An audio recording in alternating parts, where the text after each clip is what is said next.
Good evening, dear listener, and welcome to Audio Classic Detective, your home for refined mystery and masterful deduction. Here we revive the golden age of crime fiction where every motive is masked, every alibi tested, and only the keenest minds prevail. So settle in, brew a proper cup of tea, and prepare for clever crimes and even cleverer solutions. The investigation is about to begin. Chapter 1: The Impossible Crime. It was in the grey and dripping days of an unusually dismal November that I, Dr. John Watson, found myself once more under the warm gaslight of our rooms at 200 Baker Street, seeking refuge from both the persistent London fog and the gloom which seemed to have settled upon my companion, Mr. Sherlock Holmes. For some weeks, Holmes had been in a state of profound ennui, his brilliant faculties dulled by the absence of a case worthy of their exercise. He lounged now in his armchair by the fire, his long fingers steepled under his chin, his sharp grey eyes staring blankly into the coals. Beside him, the morning papers lay discarded and crumpled, each one a monument to the unsatisfactory nature of the day's crimes. "And I am in danger of corroding, Watson," he said at last, his voice sharp in the quiet, like a blade left too long in the scabbard. "The criminal classes seem to be sleeping soundly, and I am reduced to speculating on the peculiarities of tobacco ash."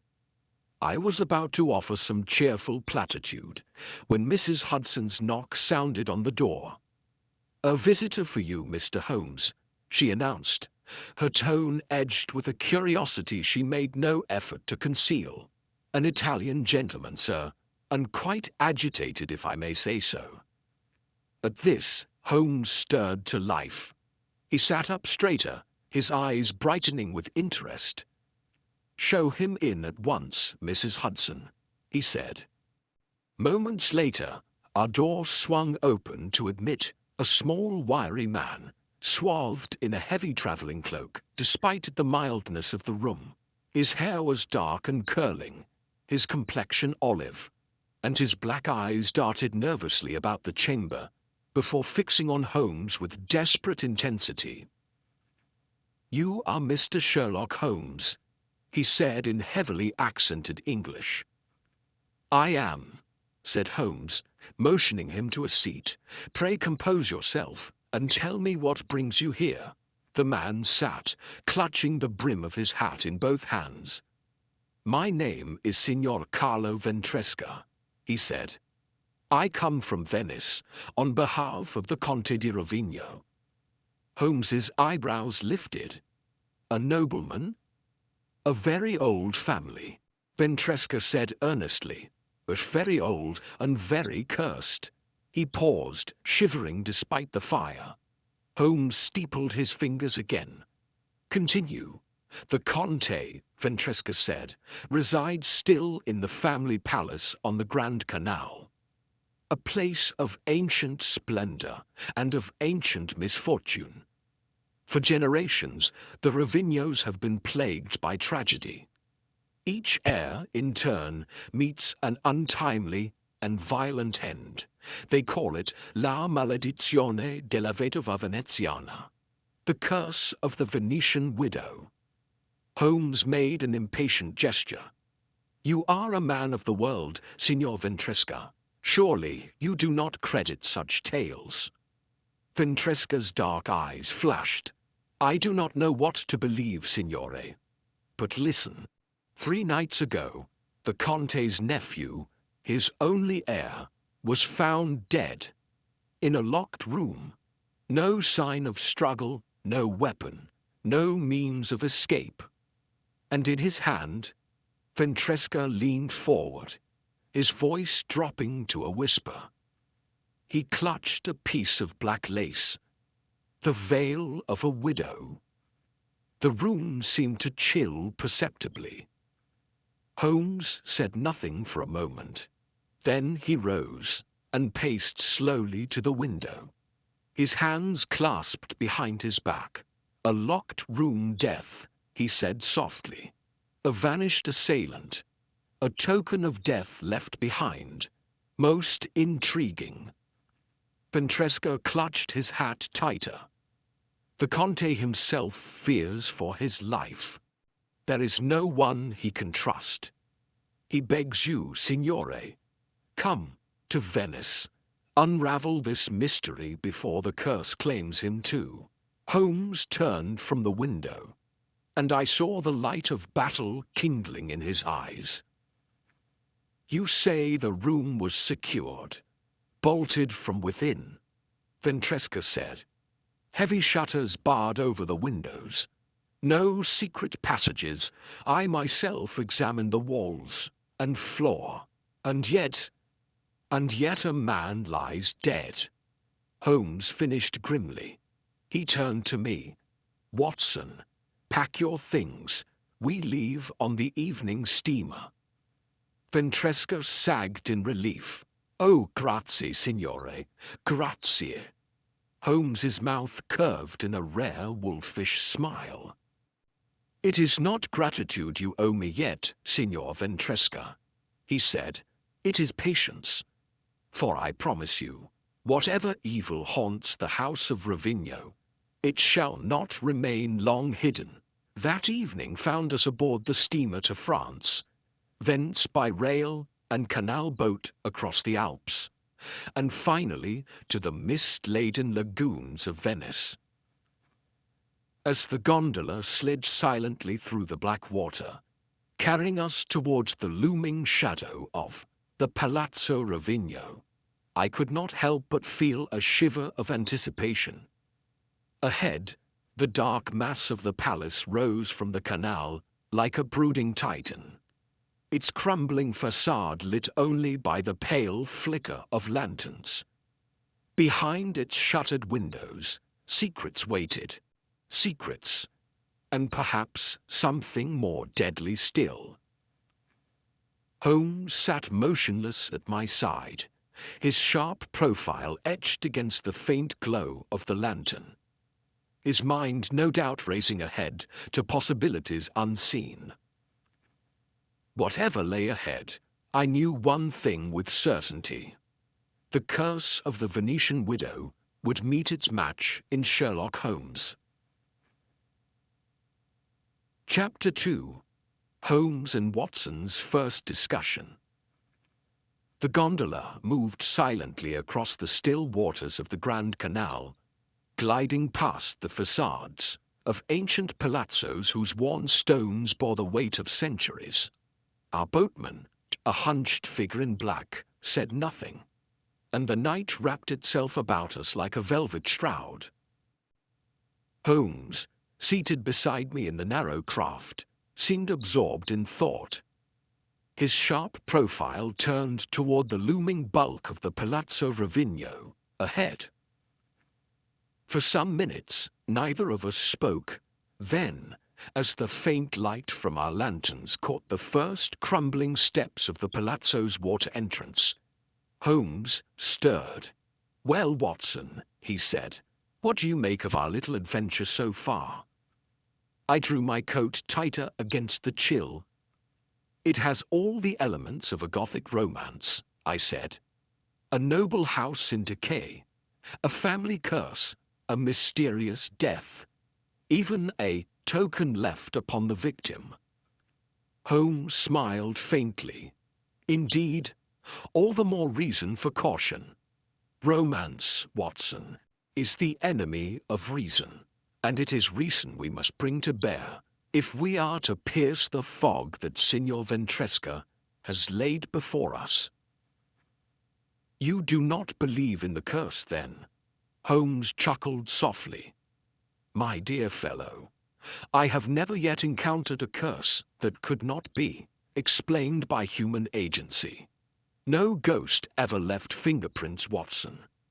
But men and women, even the most cunning, always leave traces of their presence if one knows where to look." He leaned forward slightly, his voice dropping. "The real question, my dear Watson, is not whether there is a curse, But what motive lies behind invoking such a legend now? At this precise moment, we stepped ashore at the marble landing of the Palazzo Rovigno. An aged steward in faded livery awaited us at the top of the steps, his face pale in the lantern light.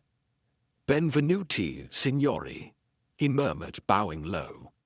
"The Conte awaits you." The Palazzo's entrance hall was vast and echoing, its once grand tapestries now moth-eaten, the marble floors cracked and worn. Dust clung in the high corners, and the air smelled faintly of damp and age. Holmes's keen gaze missed nothing. "A family in decline," he murmured to me in English. "The outward decay of fortune mirroring the inward decay of spirit, no doubt." The steward led us through a maze of shadowy corridors to a richly furnished drawing room, where a tall, spare man rose from a wing-backed chair at our entrance, was in late middle age, his hair iron grey, his face lined and proud. His dark eyes burned with a feverish intensity. "I signori," he said, extending a thin hand. "I am Conte Alessandro di Rovigno. You are most welcome, and most urgently needed." Formalities were dispensed with quickly. Seated near the fire, with Ventresca hovering anxiously nearby, the Conte launched into his account. "My nephew Marco," he said, his voice tight, "was found dead 3 nights ago. In the library." He leaned forward. The room was bolted from the inside, the windows barred, no entry, no exit, and yet he broke off, his hand clenching into a fist. "And yet," Holmes said smoothly, "the man is dead." "Of what cause?" The Conte shook his head. "The physicians found no wound, no poison in his cup, no sign of struggle, and the lace—" The Conte's lips thinned. A piece of black lace, torn, it seemed, from a widow's veil, clutched in Marco's right hand. Holmes nodded thoughtfully. "And how many occupants are there in the palazzo at present?" The Conte hesitated. "Myself, Signor Ventresca, who serves as my secretary. My ward, Signorina Bianca Fornari. My cousin, Signor Lorenzo Valeri. And the staff, of course, reduced now to 4. The steward you met, an elderly housekeeper, and 2 footmen." Holmes steepled his fingers. "An intimate household, then, each member presumably above suspicion.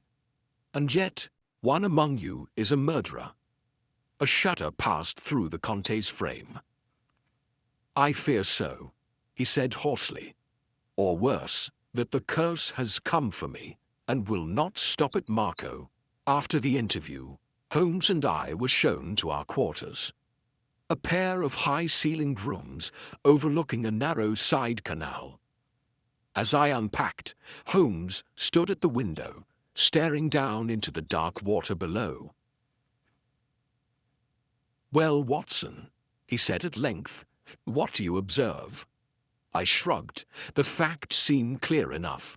Marco dead in a locked room, a token left behind, suggesting, if one believes in such things, the touch of the supernatural.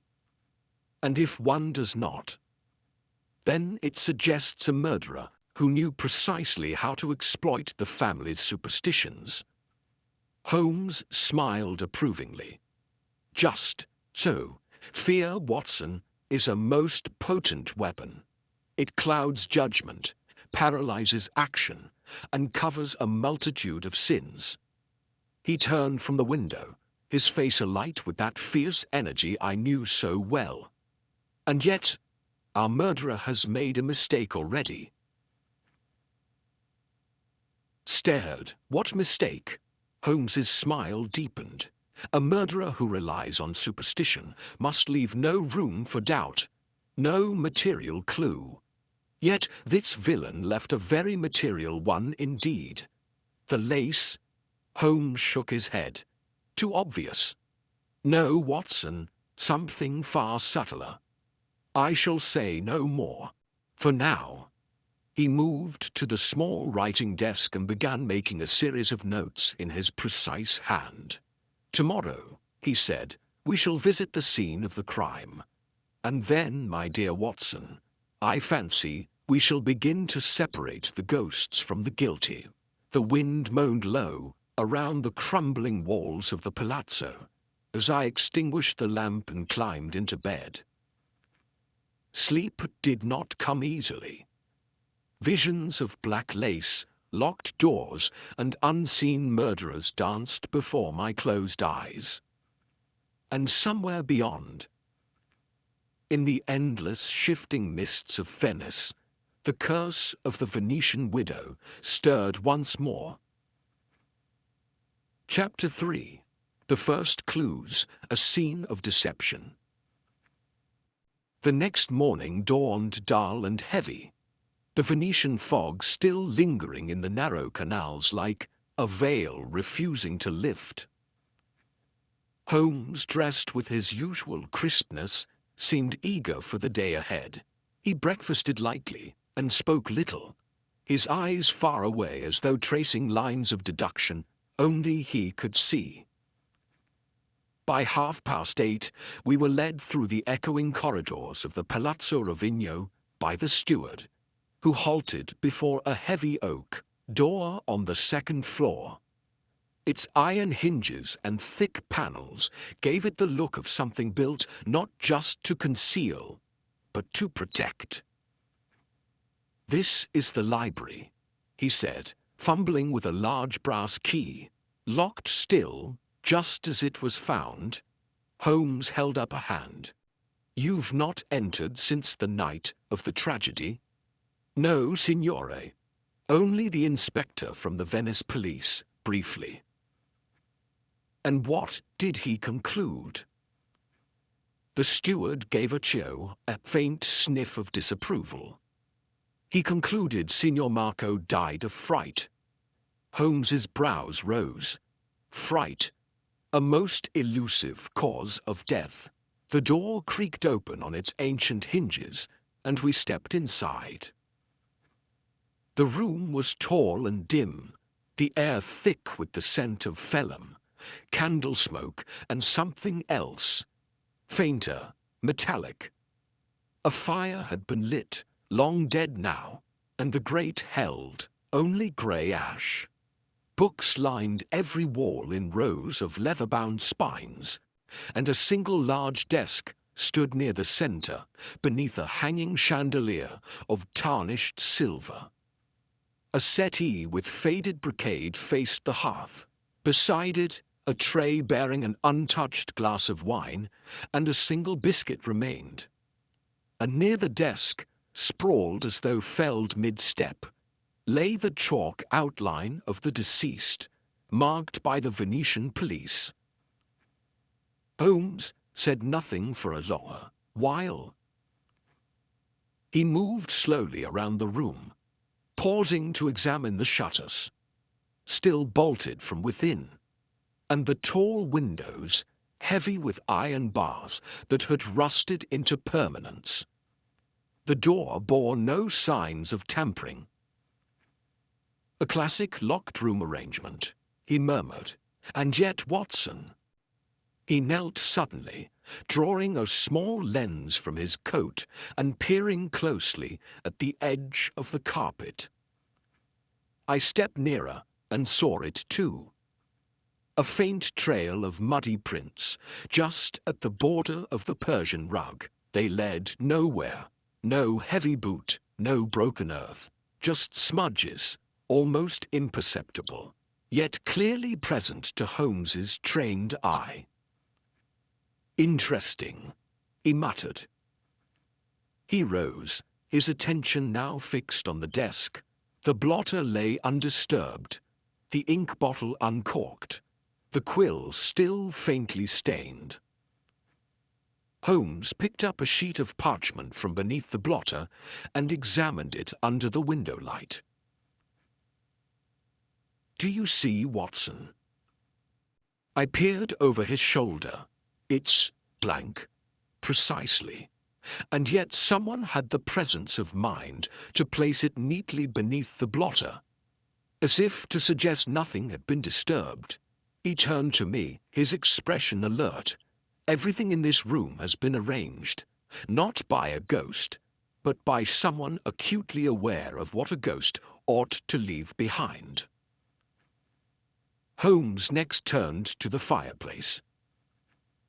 He crouched and sifted through the cold ashes with a gloved hand, removing a few charred scraps and a sliver of wax. Then, without a word, he moved to the armchair and knelt once more, inspecting the lower rungs of the chair's legs and the dust beneath them. Finally, he returned to the body's outline and stood silently above it. "Tell me, Watson, you were once a military doctor. What would you expect from a man in perfect health, aged 30, who dies suddenly in a seated room, with no wound and no sign of poison?" I hesitated.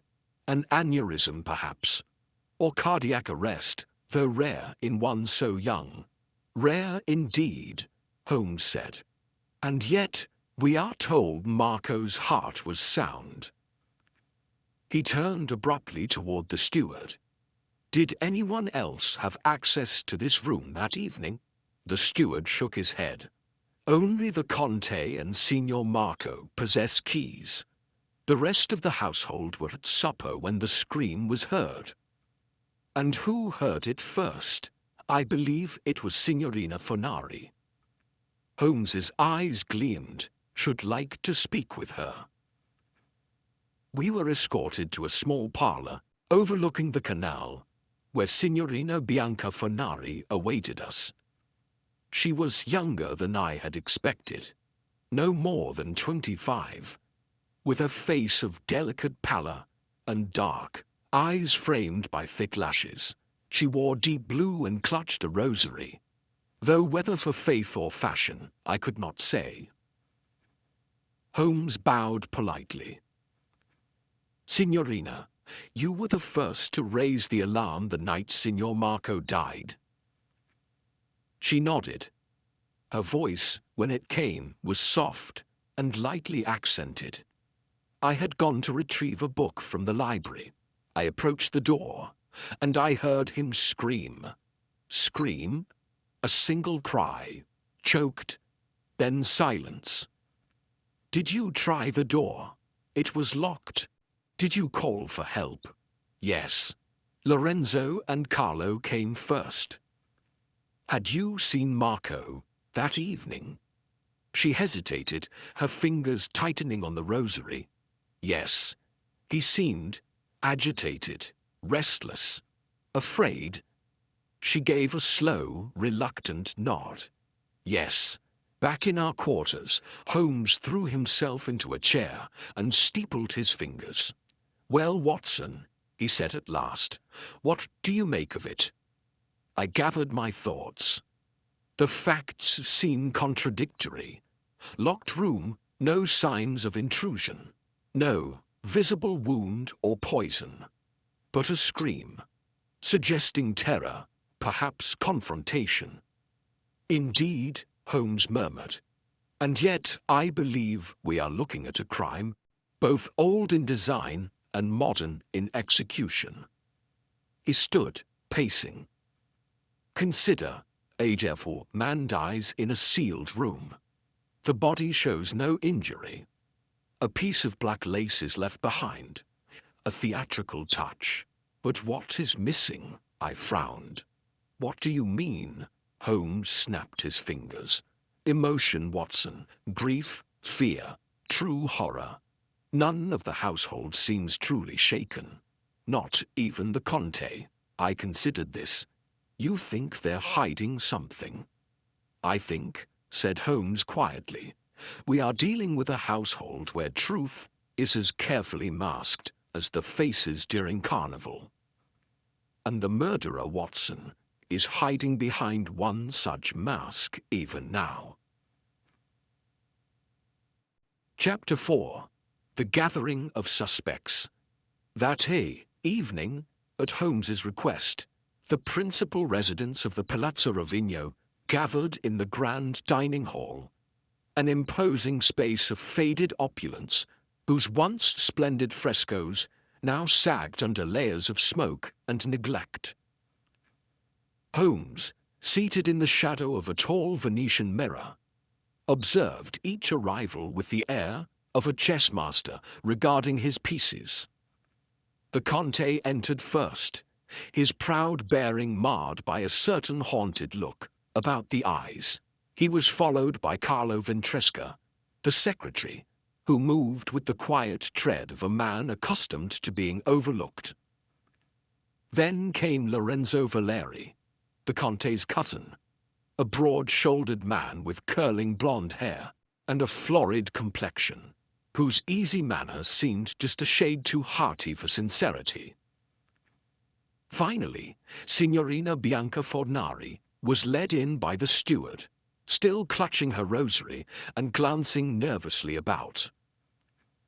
Holmes rose politely as she entered, but said nothing, content for now to let silence and observation do his work. A light meal was served, and conversation began hesitantly. It was Holmes who finally broke the awkwardness. "Perhaps," he said smoothly, "you could each tell me, in your own words, your activities on the evening of Signor Marco's death." The Conte gestured with a weary hand. "I dined alone, as is my habit. My appetite has been poor of late." Holmes nodded. "And you, Signor Ventresca?" Ventresca bowed slightly. "I was in my room, reviewing correspondence. I was summoned only after the alarm was raised." "And you, Signorina?" Bianca's voice was barely above a whisper.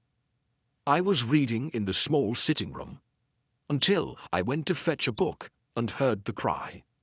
Holmes turned to Lorenzo. "And you, Signor Valeri?" Lorenzo shrugged, an easy smile playing about his lips. "I was in the music room, practicing. Ask the housekeeper if you doubt it. She brought me a glass of wine." Holmes smiled faintly. "I do not doubt. I only inquire." The meal ended with little ceremony, and Holmes rose, addressing the table. "One final question," he said. "Did any of you notice anything unusual about Marco's behavior in the days preceding his death?" The Conte stiffened but said nothing. Ventresca shook his head solemnly. Bianca hesitated, then murmured. "He seemed restless, anxious. He spoke often of dreams." "Dreams?" Holmes's voice sharpened slightly. She nodded. "Of a woman. A woman in black. He said she waited for him." There was a heavy silence. Then Lorenzo laughed. A short, scornful sound. "Foolishness," he said. "Old wives' tales. Marco was always too impressionable." Holmes's gaze lingered on him for a moment before he inclined his head. "Thank you all." Later, as we walked the darkened corridors toward our rooms, Holmes spoke quietly. "What do you make of them, Watson?" I thought for a moment. "The Conte seems genuinely distressed," I said. "Ventresca is opaque, difficult to read. Bianca is frightened, perhaps genuinely. And Lorenzo..." Holmes smiled without humor. "Lorenzo," he said, "is a man with much to gain and little patience for subtlety." I glanced at him. "You believe he is involved?" "I believe," Holmes said, "that in a house full of actors, it is the ones who play their parts too perfectly, who deserve the hour, closest attention." He paused before our door. "Observe, Watson. Observe everything. In this house, the walls have ears, and the floorboards, tongues." That night, As I lay wakeful in my narrow night, as I lay wakeful in my narrow bed, I heard the faint creak of footsteps in the corridor. Not the measured tread of the steward or the heavy boots of Lorenzo, but a lighter, cautious step. I rose silently and cracked open the door. A figure in a dark cloak moved stealthily down the hall towards the library. Without thinking, I slipped after them, bare, feet silent on the cold marble. The figure reached the library door, hesitated, and slipped inside. I hurried back to wake Holmes. Within minutes we were both dressed and moving swiftly down the corridor, Holmes's lantern casting long skeletal shadows on the cracked walls. Holmes tried the door. Locked, he withdrew a set of slender instruments from his coat and made quick work of the ancient bolt. We entered the library quietly, Holmes's lantern sweeping the room. It was empty, no sign of the cloaked figure, only the heavy scent of dust and something else. Holmes moved to the window, examining the shutters, untouched. He knelt by the hearth, examining the grate. Then he straightened, his face grim. Someone, he said, was here, and left in haste. He pointed to a small object half hidden beneath the desk. It was a silver locket, its chain broken. Holmes picked it up with a gloved hand. Inside was a miniature portrait. A young woman, dark-haired, pale, and unmistakably Venetian. The same face, I realized with a chill, as the widow depicted in the old portrait that hung in the drawing room. Holmes slipped the locket into his pocket. "This," he said, "Watson, changes everything." We returned to our rooms in silence, each deep in his own thoughts. Holmes sat long into the night, the locket before him on the desk, the firelight casting strange shadows across his sharp features. At last, he said softly, "We are no longer dealing merely with murder, Watson. We are dealing with a legacy of vengeance, a hand reaching out from the past." He turned the locket over, revealing an inscription worn nearly to invisibility. "Per sempre," he read aloud. "Forever." He smiled grimly. "A promise or a threat, Watson. In Venice, they are often one and the same." Chapter 5. First Suspects, the Red Herring. The locket's discovery altered the course of the investigation.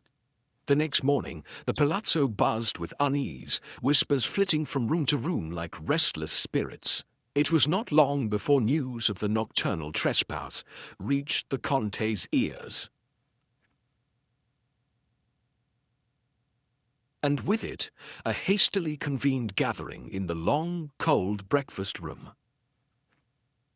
Holmes stood before the assembled household, the silver locket held delicately between thumb and forefinger, gleaming under the weak morning light. "This," he announced, "was found last night in the library." There was a collective intake of breath. Bianca Fornari clutched her rosary tighter. Lorenzo Valeri shifted heavily on his feet, his ruddy complexion darkening. Carlo Ventresca stood rigid, his expression unreadable. Holmes allowed the silence to stretch before continuing, his voice cool and clipped. It would seem, therefore, that someone in this house, under cover of darkness, sought to revisit the scene of Signor Marco's death. He let his gaze travel slowly over each face, perhaps to retrieve something left behind, or to destroy evidence. The Conte's face was grim. "I will not have it," he said.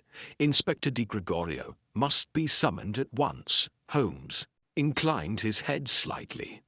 "As you wish, but I must caution you. Haste can be the murderer's greatest ally. Innocence, when hurried, often stumbles. Nonetheless, by noon, the inspector from the Venice police arrived. A sharp-featured man in a dark uniform, whose quick, bird-like eyes missed little. After a brief consultation, the household was searched, discreetly but thoroughly, and it was then that the inevitable happened.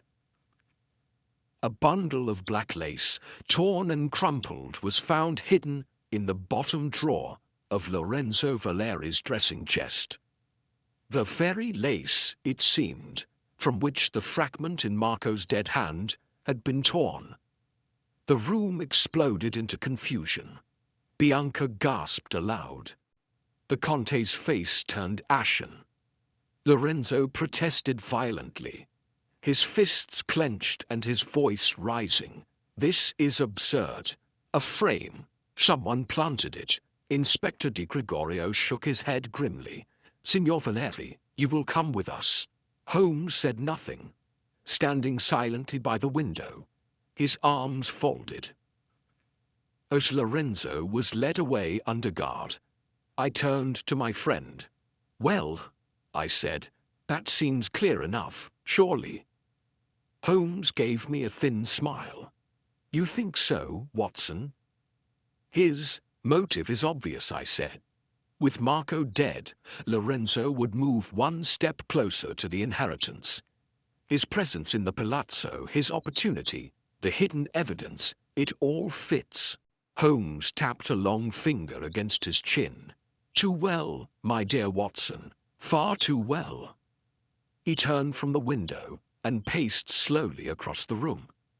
"Consider, a man cunning enough to murder undetected, to fabricate a supernatural visitation, would surely be too cautious to hide incriminating evidence within the very walls of his own chamber." I frowned. "You believe the lace was planted?" Holmes nodded.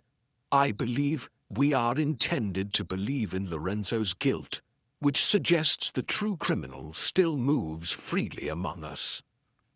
The arrest, however, had a palpable effect on the household. The atmosphere lightened, as though a great tension had broken. Bianca, in particular, seemed visibly relieved, her smiles, shy but more frequent. Even the Conte appeared somewhat restored, his old arrogance returning to the tilt of his chin and the sharpness of his commands. Only Holmes remained unmoved.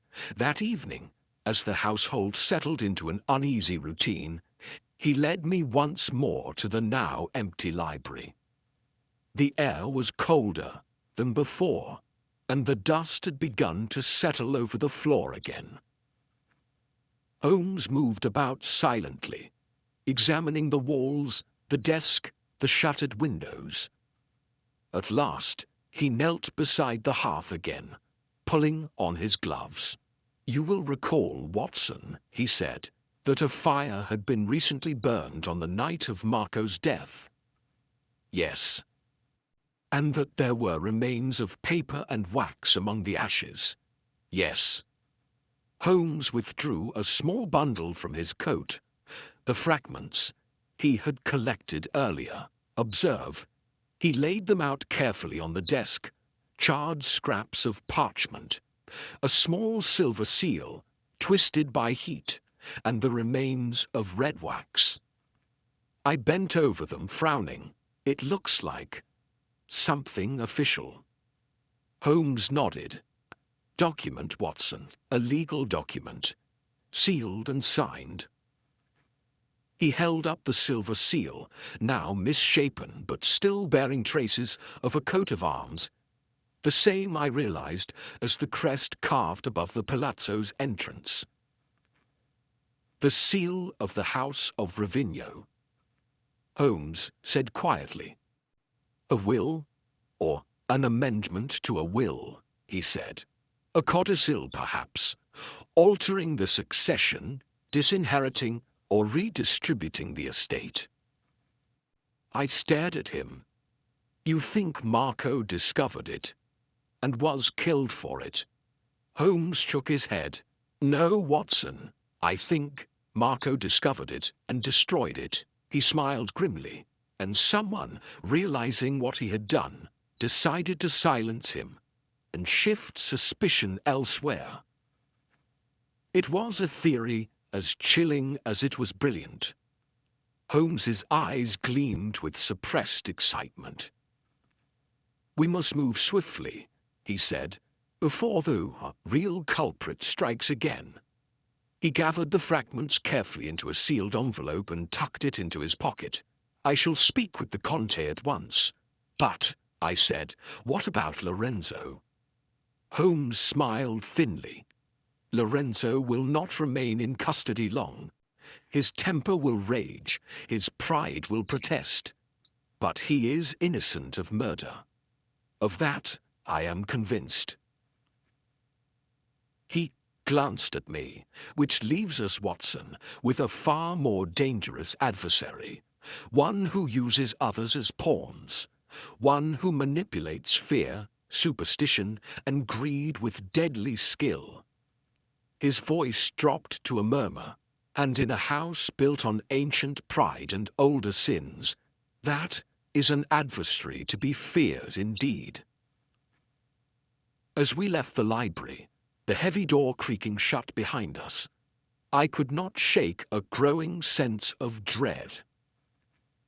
The curse of the Venetian widow, it seemed, was no mere legend.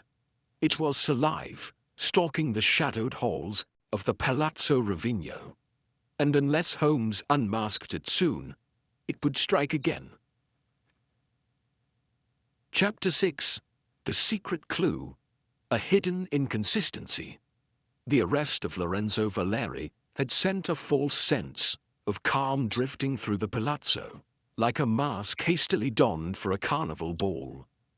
But Holmes, who trusted masks no more than he did coincidences, remained restless. That afternoon, while the household pretended at normality, Bianca at her embroidery, the Conte brooding over estate papers, Ventresca vanishing into his study, Holmes summoned me to the library once more. Watson, he said after closing the heavy door behind us, we are about to perform an exercise of memory and of logic. I raised an eyebrow. Refresh my recollection then. Holmes paced before the darkened fireplace, his hands clasped tightly behind his back. Each member of the household gave their account of their movements on the night of Marco's death. You recall? I nodded. Bianca in the small sitting room, Lorenzo in the music room, Ventresca in his own chambers, the Conte dining alone. Holmes turned sharply. Exactly. And therein, Watson, lies the first inconsistency.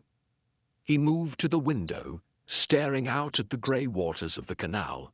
Bianca claimed she was reading in the small sitting room before she went to the library.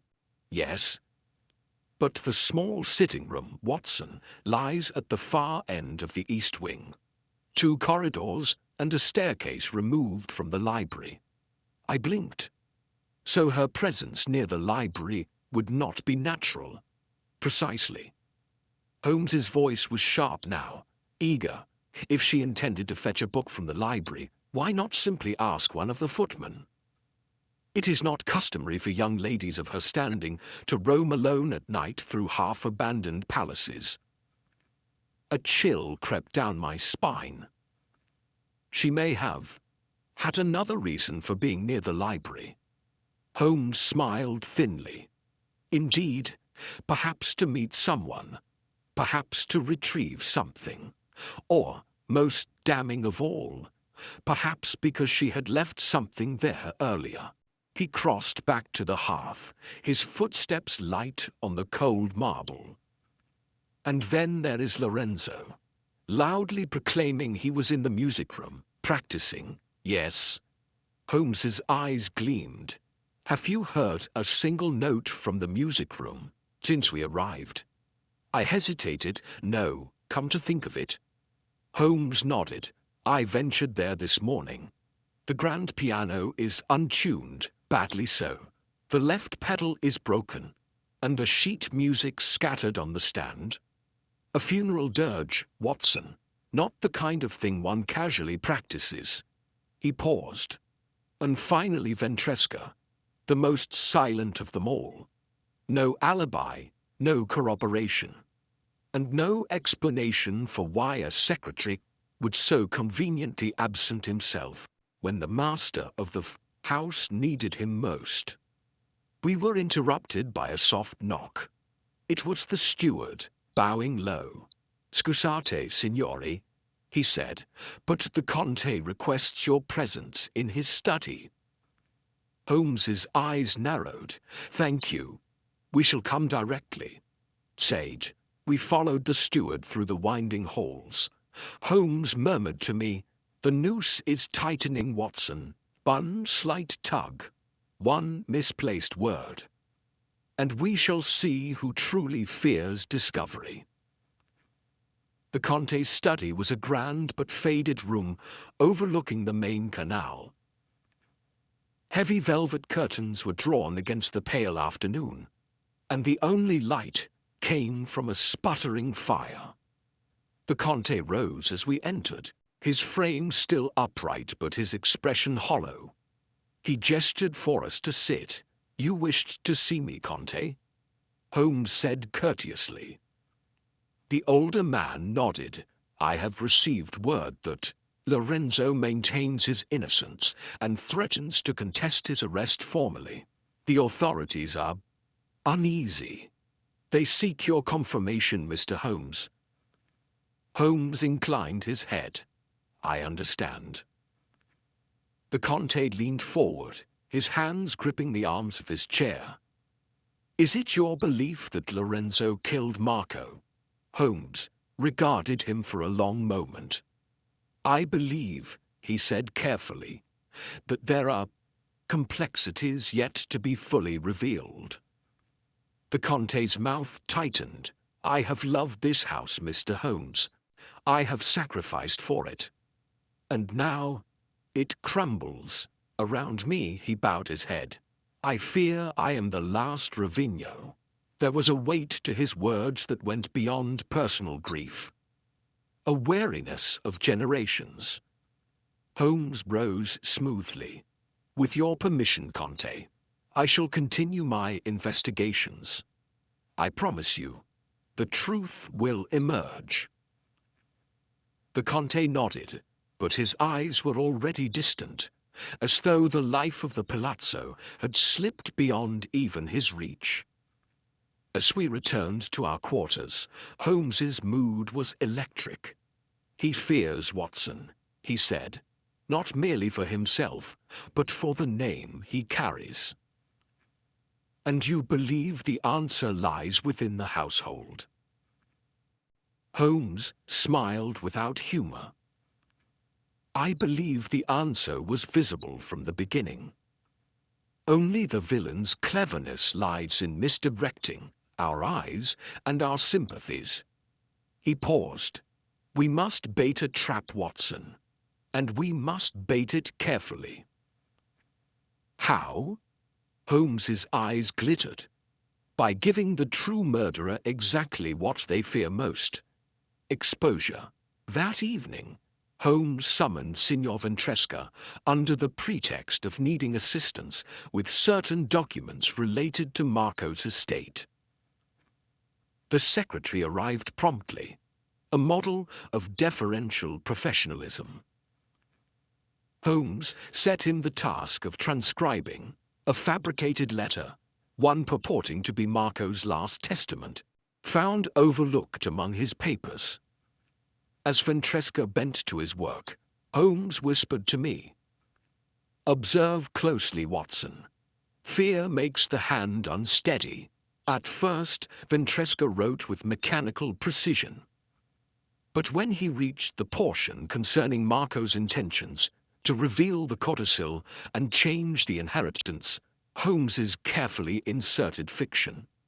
Ventresca's hand jerked, the pen splattering ink across the page. His face blanched. He wiped the blot hurriedly, but not before Holmes saw. Not before I saw. Holmes leaned forward, all pretense gone from his tone. "You knew about the codicil," he said softly. Ventresca froze. "You knew Marco intended to alter the will. You knew, and you acted." Ventresca's mouth worked, but no sound emerged. Holmes pressed on, relentless. "You feared the loss of your position, your future.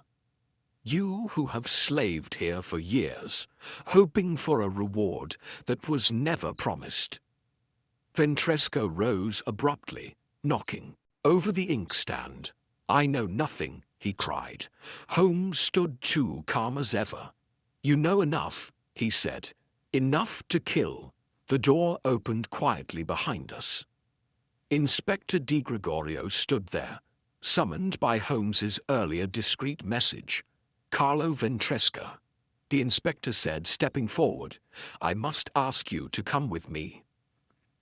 Ventresca sagged, defeated, and as he was led away, Holmes turned to me with a grim smile. "The first veil is lifted, Watson. But beware. Behind it, there, may yet lie deeper treachery." Chapter 7. The crime grows stranger. For a few brief hours following Carlo Ventresca's arrest, the atmosphere within the Palazzo Rovigno lightened noticeably. The Conte, while still withdrawn, seemed less hunted in appearance. Bianca moved about the halls with the ghost of a smile upon her lips. Even the servants, once cautious and silent, spoke in more normal tones. Yet Holmes remained restless. Kadishdeci paced our chambers long into the night, his lean figure casting elongated shadows upon the cracked plaster walls. Occasionally he would stop by the window and peer into the swirling mist that blanketed the canal. "I do not trust this quiet, Watson," he murmured, lighting his pipe with a slow, deliberate hand. "It is the stillness before a second storm." I said nothing, sensing the gathering weight of some unseen event. It came sooner than even Holmes expected. Shortly after midnight, a sharp pounding rattled our door. Holmes opened it at once to reveal the steward, his face drained of blood, his body trembling. "Signore, come quickly. There has been another death." Without a word, Holmes seized his coat, and we followed the man through the winding corridors at a run, our lantern casting wild, flaring shapes against the stone. We burst into the main gallery, and there, slumped across the bottom step of the grand staircase, lay the still body of Lorenzo Valeri. His eyes were wide open, staring blindly at the vaulted ceiling. A twisted rictus of agony contorted his handsome features. At his side, an overturned silver goblet leaked a thin trail of dark liquid across the marble. Holmes knelt immediately, his hands moving with precision.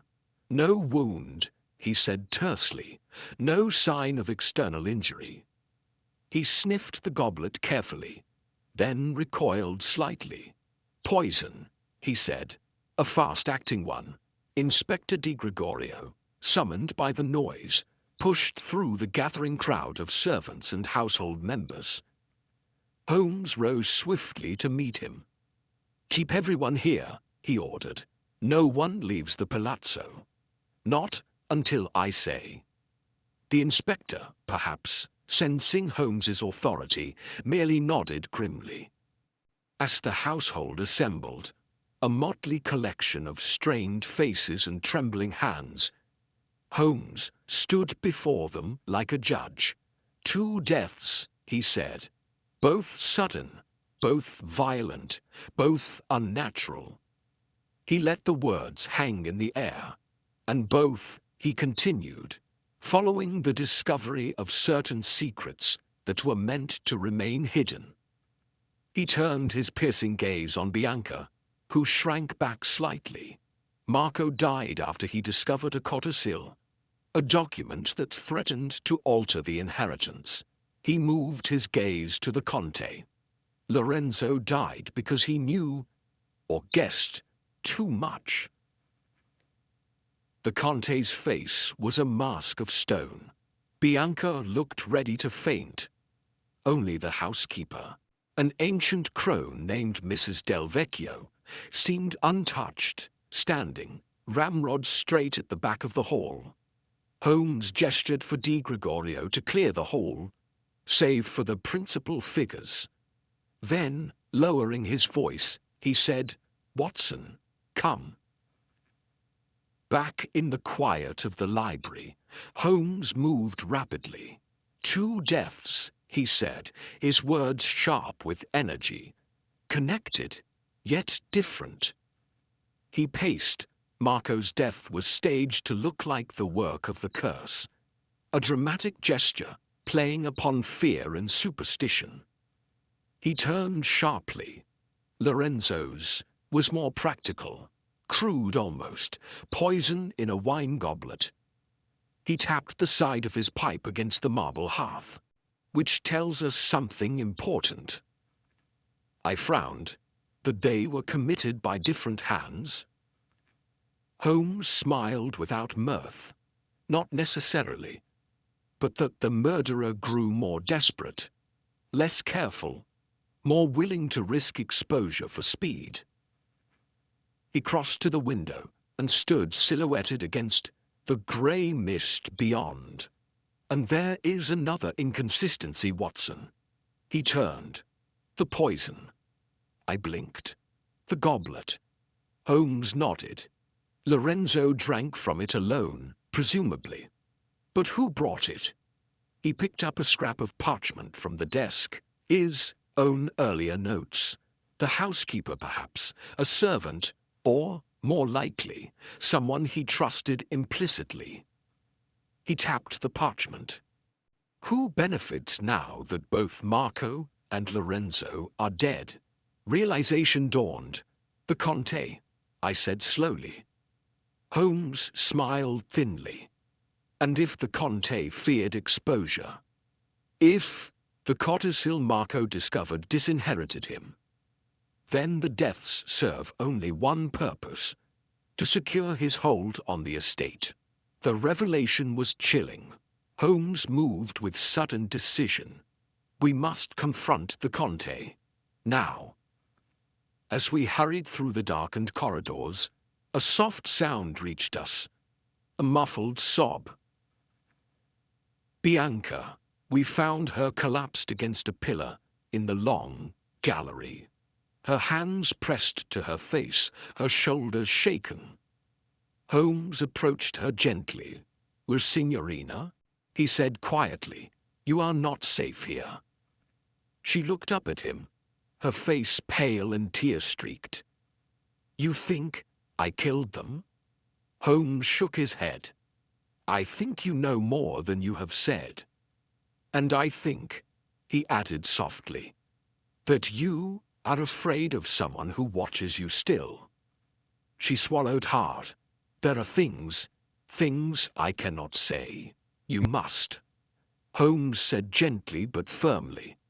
"Or there will be another death. Perhaps yours." For a moment, she hesitated. Then, in a broken whisper, she said, "It was Ventresca. He told me." She broke off, trembling. Holmes knelt before her. "Told you what?" "That Marco had found a letter. A letter from the Conte's brother, Marco's father." Holmes's eyes gleamed. "A confession?" She nodded. "About debts. About selling parts of the family estate secretly. If it became known, the Conte would lose everything." Holmes rose. "It all fits," he said softly. Marco threatened to reveal it. Lorenzo suspected, and now only the Conte remains. The confrontation, when it came, was almost anticlimactic. Found the Conte alone in his study, seated at his vast desk, a pistol lying loosely in his hand. He looked up as we entered. "So," he said, his voice hoarse, "it is finished." Holmes moved forward calmly. "You poisoned Lorenzo," he said. "You manipulated Ventrisca. You staged Marco's death to appear the work of a supernatural force, hoping to bury your own sins with the dead." The Conte laughed, a hollow, broken sound. "What choice had I?" he cried. "Marco, foolish boy, would have destroyed us all, everything the Ravignos had built for centuries, scattered like dust." He rose suddenly, raising the pistol. Holmes did not flinch. "You are not a murderer by nature, Conte," he said quietly, "but desperation makes men monsters." The Conte's hand trembled. For a long moment he stood poised between surrender and ruin. Then, slowly, he lowered the pistol. Holmes moved forward and took it gently from his grasp. Inspector Di Gregorio, summoned once again, escorted the Conte away. Later, as we stood once more at the palazzo's great doors, the mist curling around our feet, Holmes turned to me. "Two deaths," he said softly. "Two wasted lives." He looked back at the crumbling facade, and a proud house, destroyed not by a curse, but by human folly and fear. He sighed, drawing his coat tighter against the chill. "Watson, Venice awaits, and perhaps, if we are fortunate, a case with fewer ghosts." Chapter 8. Holmes tests a theory. The arrest of the Conte di Rovigno ought to have brought a decisive end to the affair.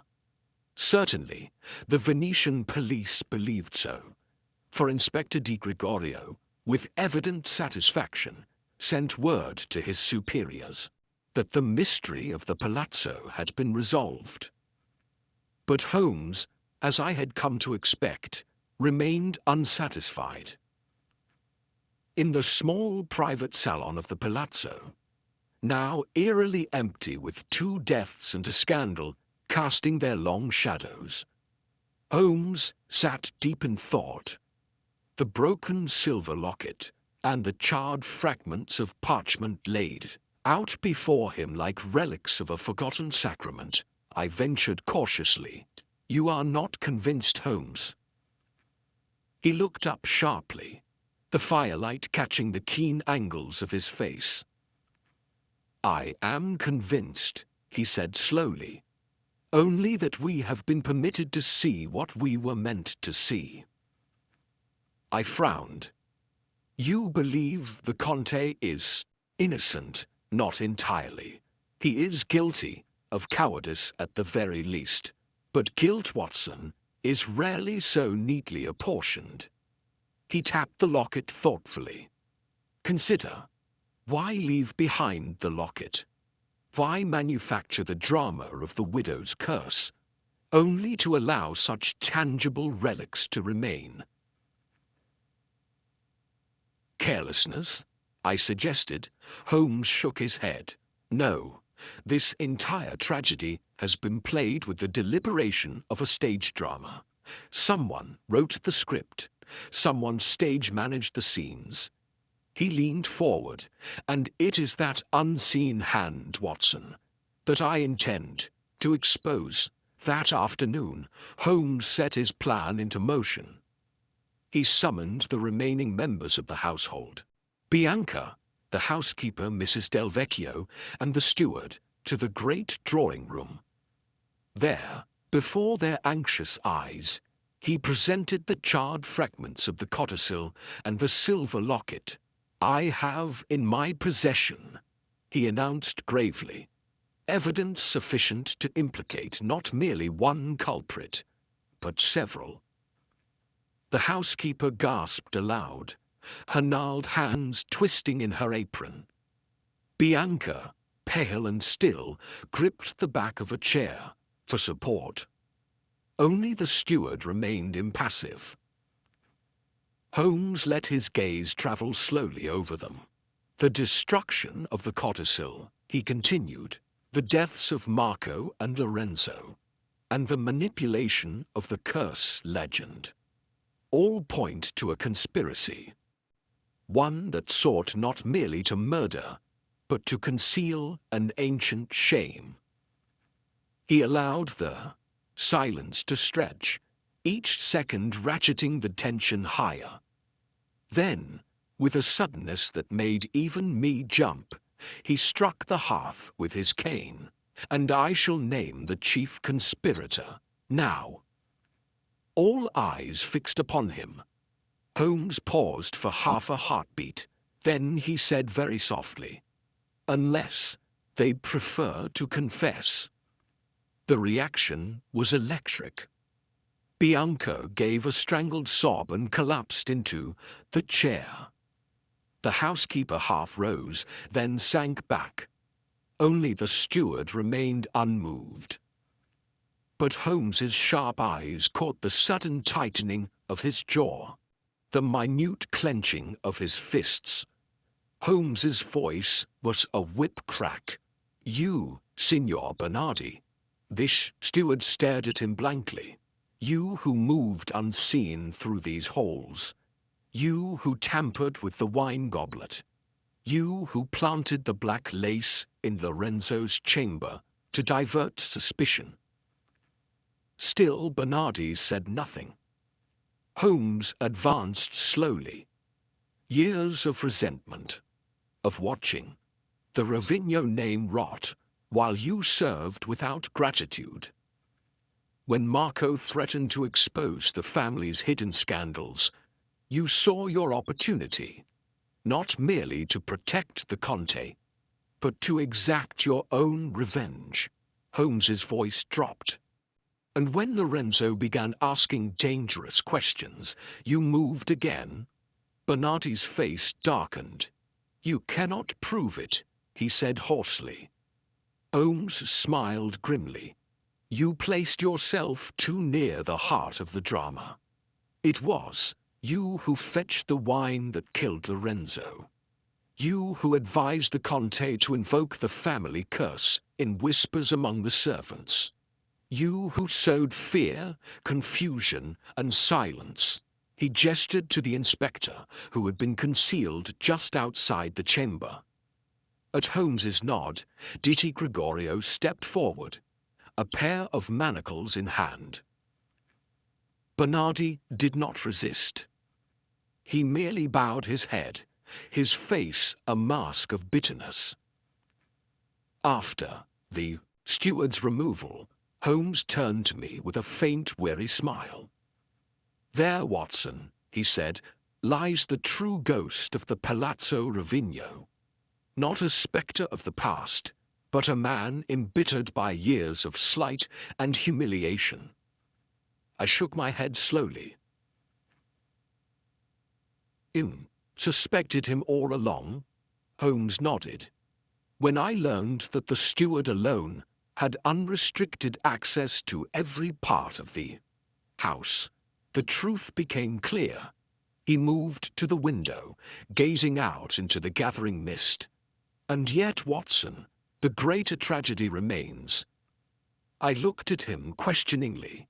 He spoke softly. Had the Conte but faced his errors honestly, none of this would have occurred. Fear gave birth to deception, and deception to death. He turned back to me, his face grave. "Let us hope, my dear fellow, that in our own lives we shall never have cause to fear the truth so greatly."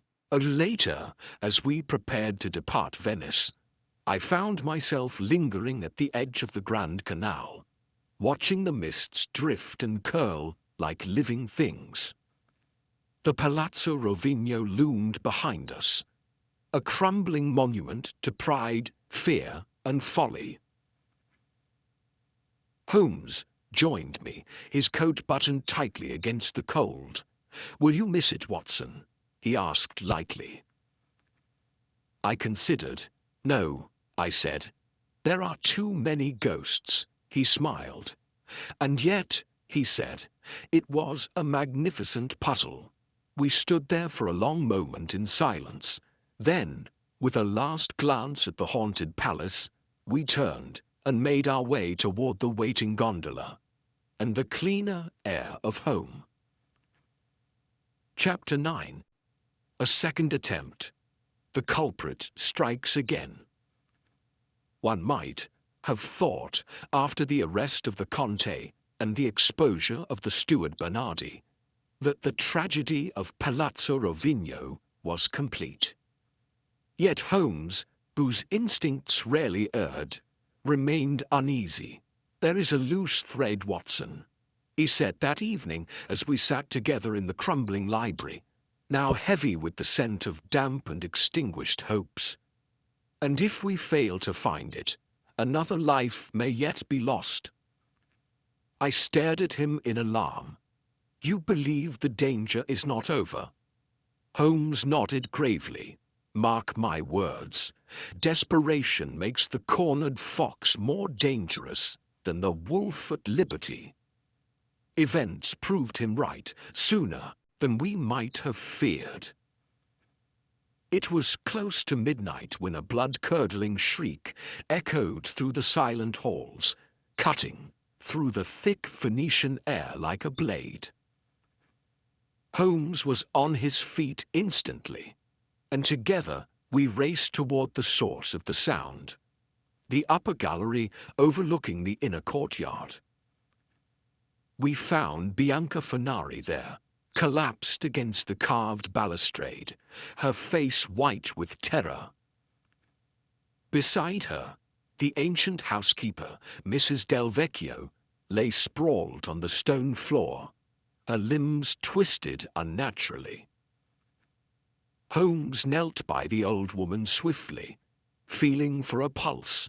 "Dead," he said shortly. Inspector Di Gregorio, roused from his quarters, arrived moments later, still adjusting his cloak. "What happened?" he demanded. Bianca, shivering uncontrollably, managed a few broken words. I saw her. She came at me, hands outstretched, but she stumbled, fell." Holmes rose slowly. "She tried to kill you," he said. Bianca nodded, fresh tears spilling down her cheeks. Holmes turned to the inspector. "Secure the area. No one leaves or enters this wing." As Di Gregorio rushed to obey, Holmes led Bianca gently away, his expression unreadable.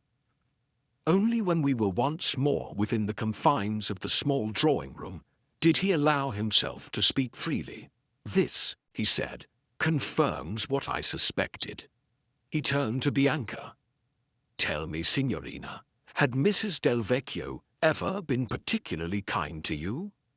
Bianca blinked, startled. "No, no more than duty required. She was cold." Holmes nodded. "And toward Marco?" Bianca hesitated. She disapproved of him, she said slowly. Said he was reckless, unworthy of the Rovigno name. "And Lorenzo?" Bianca frowned. "They argued once about money, I think. She told him he was a parasite." Holmes steepled his fingers. "And the Conte?" A long pause. "She revered him," Bianca said at last, "as if he was something sacred." Holmes smiled without mirth. "There, Watson, is the crux." He rose and began to pace. Bernardi, the steward, was the visible hand. the man of opportunity, driven by resentment. But the housekeeper, Mrs. Del Vecchio, she was the soul of the house's decay, bound by blind loyalty, poisoned by pride. He turned sharply. She aided Bernardi, perhaps even urged him on, not for gain, but to preserve the Ravigno legacy at all costs. He tapped his chin thoughtfully, and when Bernardi fell, she struck again, determined to silence the last living link to Marco's scandal, Bianca herself. It was a theory chilling in its logic. Two murderers, then, I said slowly, working separately, but toward the same end. Holmes nodded, each believing themselves justified, each believing the end sanctified the means. He moved to the window, gazing out over the mist-shrouded canals. And it explains much that puzzled me. He turned back. The inconsistencies in the crime scenes, the muddled staging of Marco's death, the planted lace, the poisoned wine, the differing methods, the different signatures, all signs that the crimes were committed not by a single cunning mind, but by two. And now, I said quietly, both are gone. Holmes shook his head gravely. No, Watson, the crimes are ended, but the consequences remain. He gestured toward the palazzo around us. The house of Ravigno stands, but its spirit is broken. Its legacy is one of shame and blood. The following morning, as the pale light of day seeped reluctantly into the ancient walls, Inspector Di Gregorio made his final report, the official conclusion. The deaths of Marco and Lorenzo, the attempted murder of Bianca, the collapse of the Conte's household, all traced to the poisonous ambitions and misguided loyalties of the household staff. The city of Venice, anxious to avoid scandal, quietly accepted the version of events that left its ancient nobility nominally intact. But for Holmes and myself, the case remained a sobering reminder of darker truths. As we prepared to leave the palazzo for the last time, Holmes lingered at the foot of the great staircase.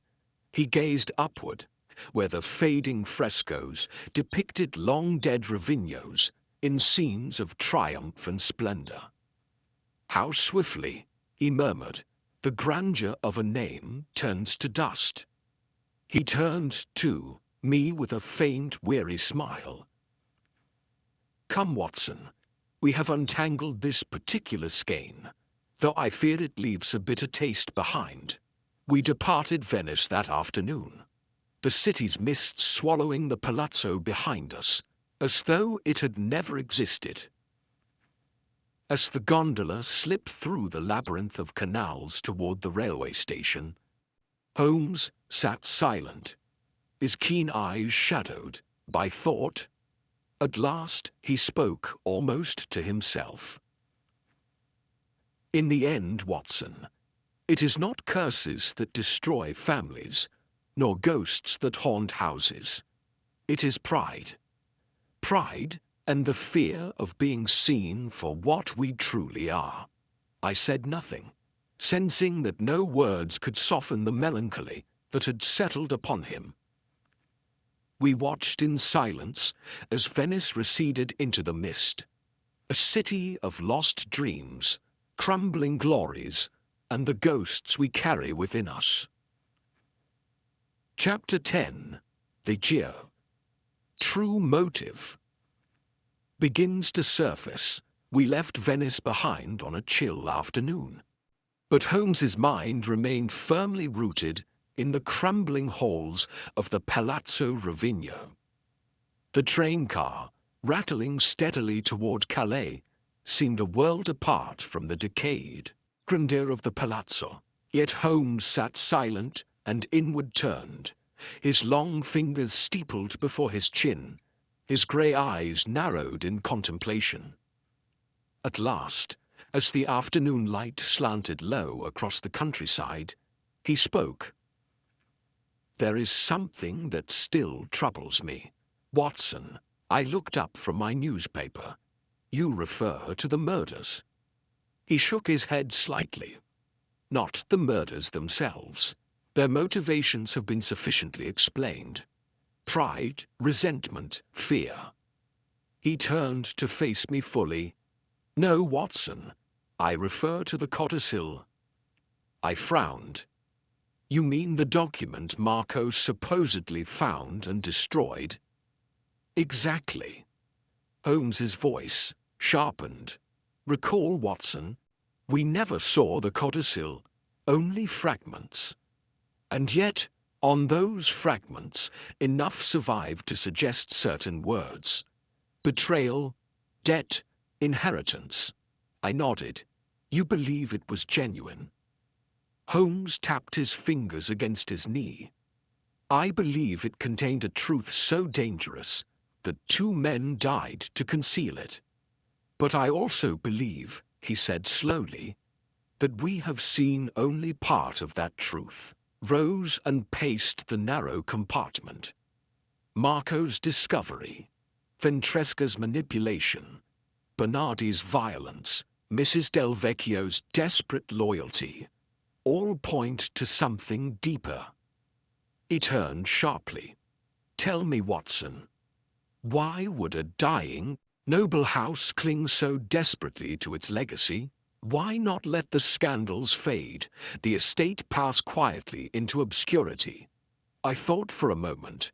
Pride, perhaps. Tradition. Holmes nodded. "And what fuels pride? What keeps a name alive even after the gold is spent?"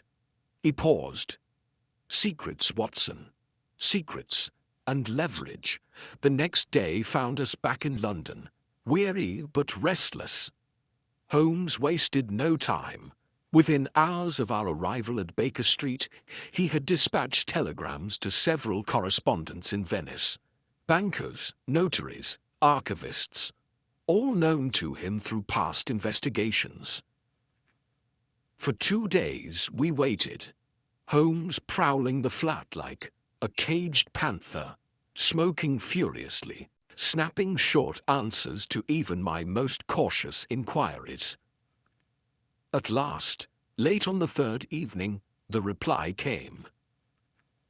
Holmes tore open the envelope with quick fingers, scanned its contents, and smiled grimly. "I was right, Watson," he said, tossing the cable onto the table. I picked it up and read. It was from Signor Alfredo Bruni, a discreet Venetian banker. The contents were terse. Rovigno estate entangled in financial scandal, predating Marco's death. Secret debts incurred by Conte's father, secured by forged titles. Original heir Marco in possession of documentation. Threatened exposure. Death coincided with attempt to leverage control over inheritance. I whistled. "A web of deceit," I said. Holmes nodded, his eyes gleaming with the satisfaction of a difficult knot finally untangled. "Marco was no innocent," he said.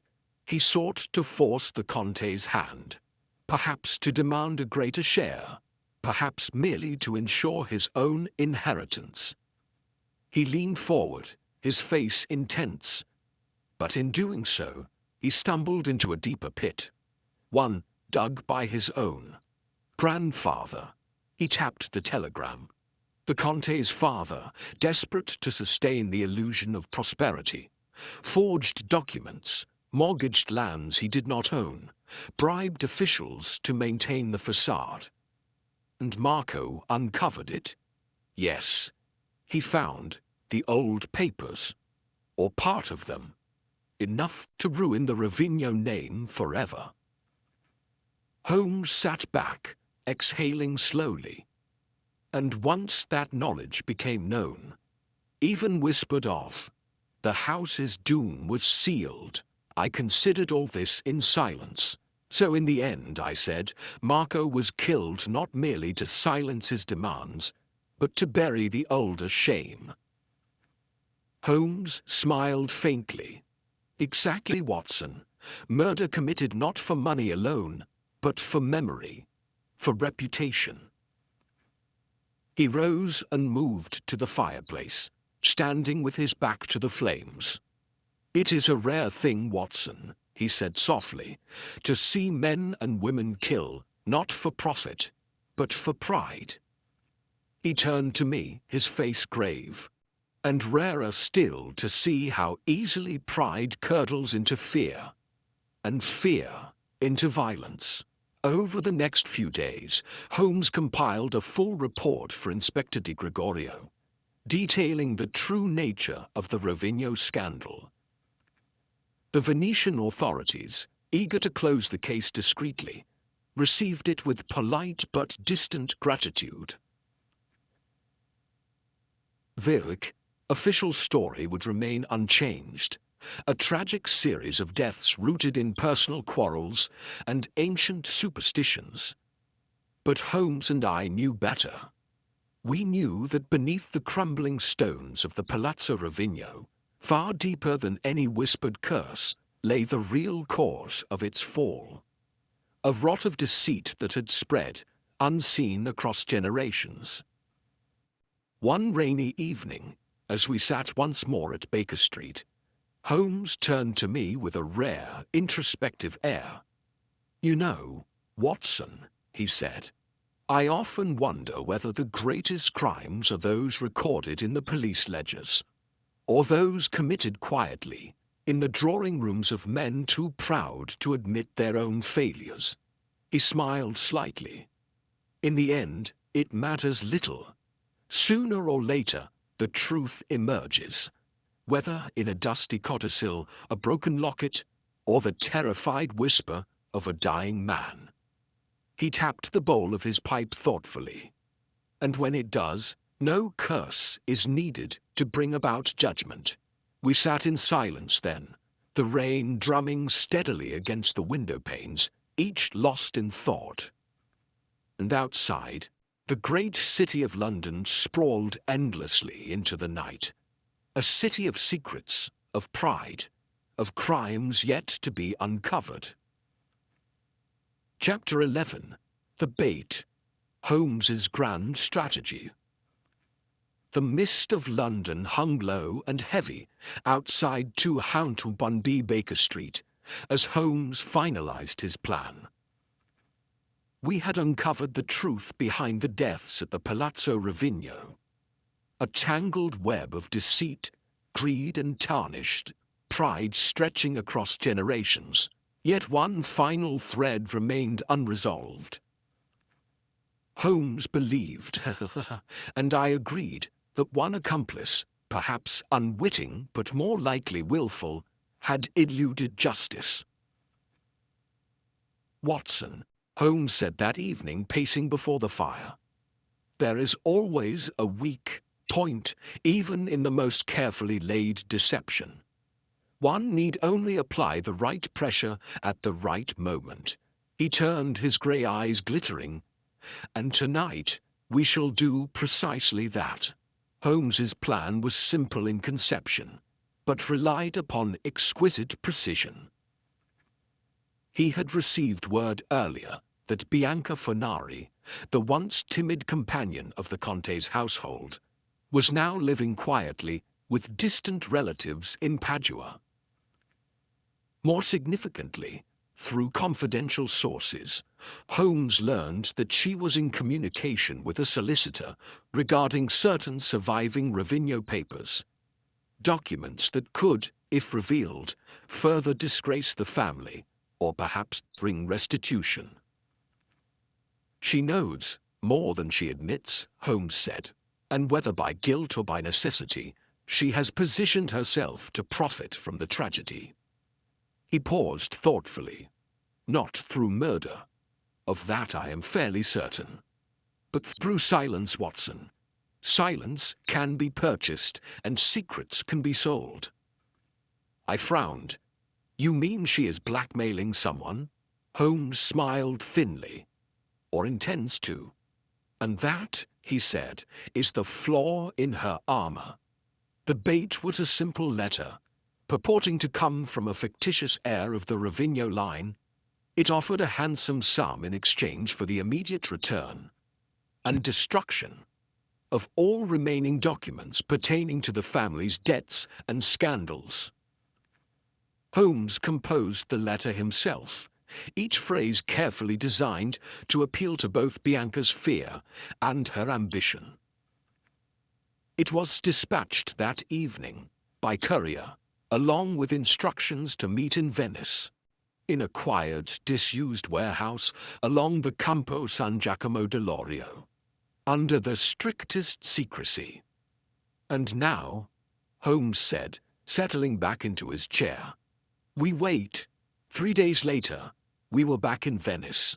The mist rolled thick across the lagoon as Holmes and I took our positions in the shadows of the crumbling warehouse. A single oil lamp burned inside, casting long, distorted shadows across the damp stone floor. Holmes checked his watch. She will come, he said with quiet certainty. And she did. Shortly after midnight, a cloaked figure slipped into the building, moving with the cautious tread of someone accustomed to avoiding notice. Bianca Fornari. She carried a small leather satchel, clutched tightly to her chest. Holmes waited until she reached the center of the room. Then he stepped from the shadows. "Good evening, Signorina." She gave a small cry, spinning around, her eyes wide with terror. "You," she gasped. Holmes inclined, his head, "Yes, myself, and Dr. Watson. Wait," I emerged behind him, blocking the only exit. For a long moment, Bianca stood frozen, her chest heaving. Then, with a defiant lift of her chin, she said, "You have no right." Holmes cut her off with a raised hand. "No right? Perhaps not. But truth, Signorina, has its own rights. Rights that outweigh your petty deceptions." He moved closer, his voice low and compelling. "You knew about the codicil. You knew about the debts. You knew, and you chose to remain silent, hoping to trade that silence for gold." Bianca's eyes darted to the door, calculating, desperate. Holmes shook his head slightly. "It is over," he said softly. "The Conte is ruined. Bernardi is imprisoned. Mrs. Del Vecchio is dead. You are the last living witness, and the last link in the chain." She sagged slightly, the fight draining from her. "I did not kill them," she whispered. Holmes's voice was almost gentle. "No, you did not.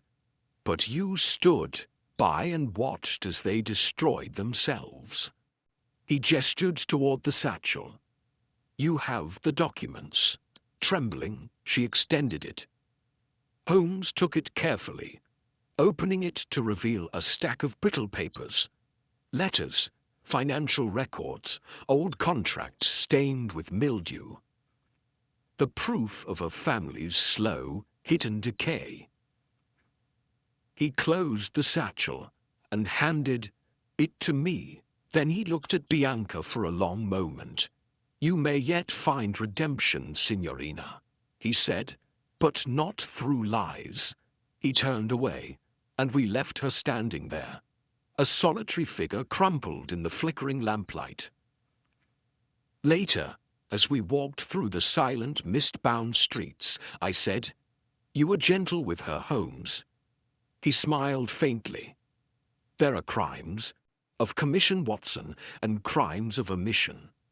The law punishes both harshly, but the heart," he tapped his chest lightly, "sometimes discerns a difference." He paused, his breath misting in the cold air. "In her case, The punishment of conscience will be sufficient." I said nothing, sensing he was right. Some burdens, once taken up, can never be laid down again. The following morning, we delivered the satchel to Inspector Di Gregorio, who received it with silent gratitude. The final chapter of the Rovigno tragedy, it seemed, had been written. The scandal would break eventually, muted by diplomatic courtesy and the city's natural inclination to bury its blemishes under layers of mist and time. But Holmes and I knew the truth. And the palazzo, that grand crumbling edifice, would stand as its own silent monument to ambition, fear, and the fatal price of pride. As our steamer pulled away from Venice later that week, Holmes stood by the rail, his face unreadable. At length he spoke, his voice low. "You know, Watson," he said, "there is something peculiarly tragic about Venice." I looked at him inquiringly. It is a city built on illusions, floating upon water, surviving upon shadows. He smiled thinly.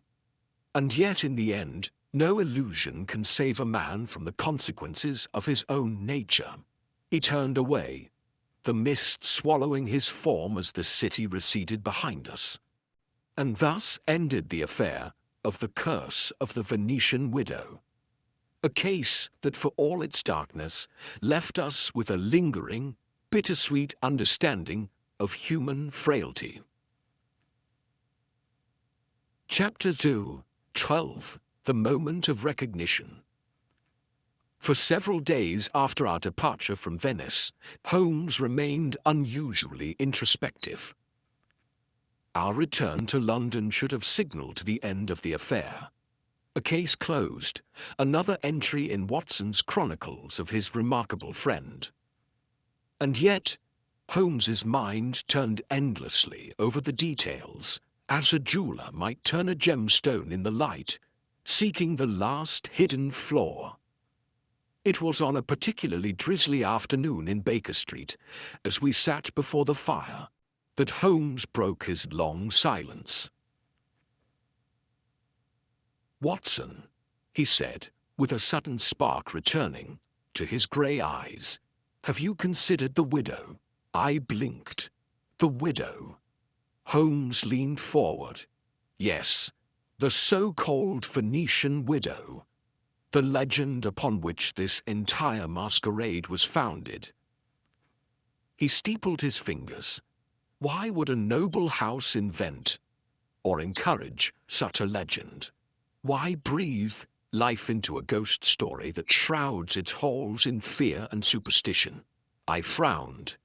To frighten away the curious. Perhaps, Holmes said, but there is a deeper motive.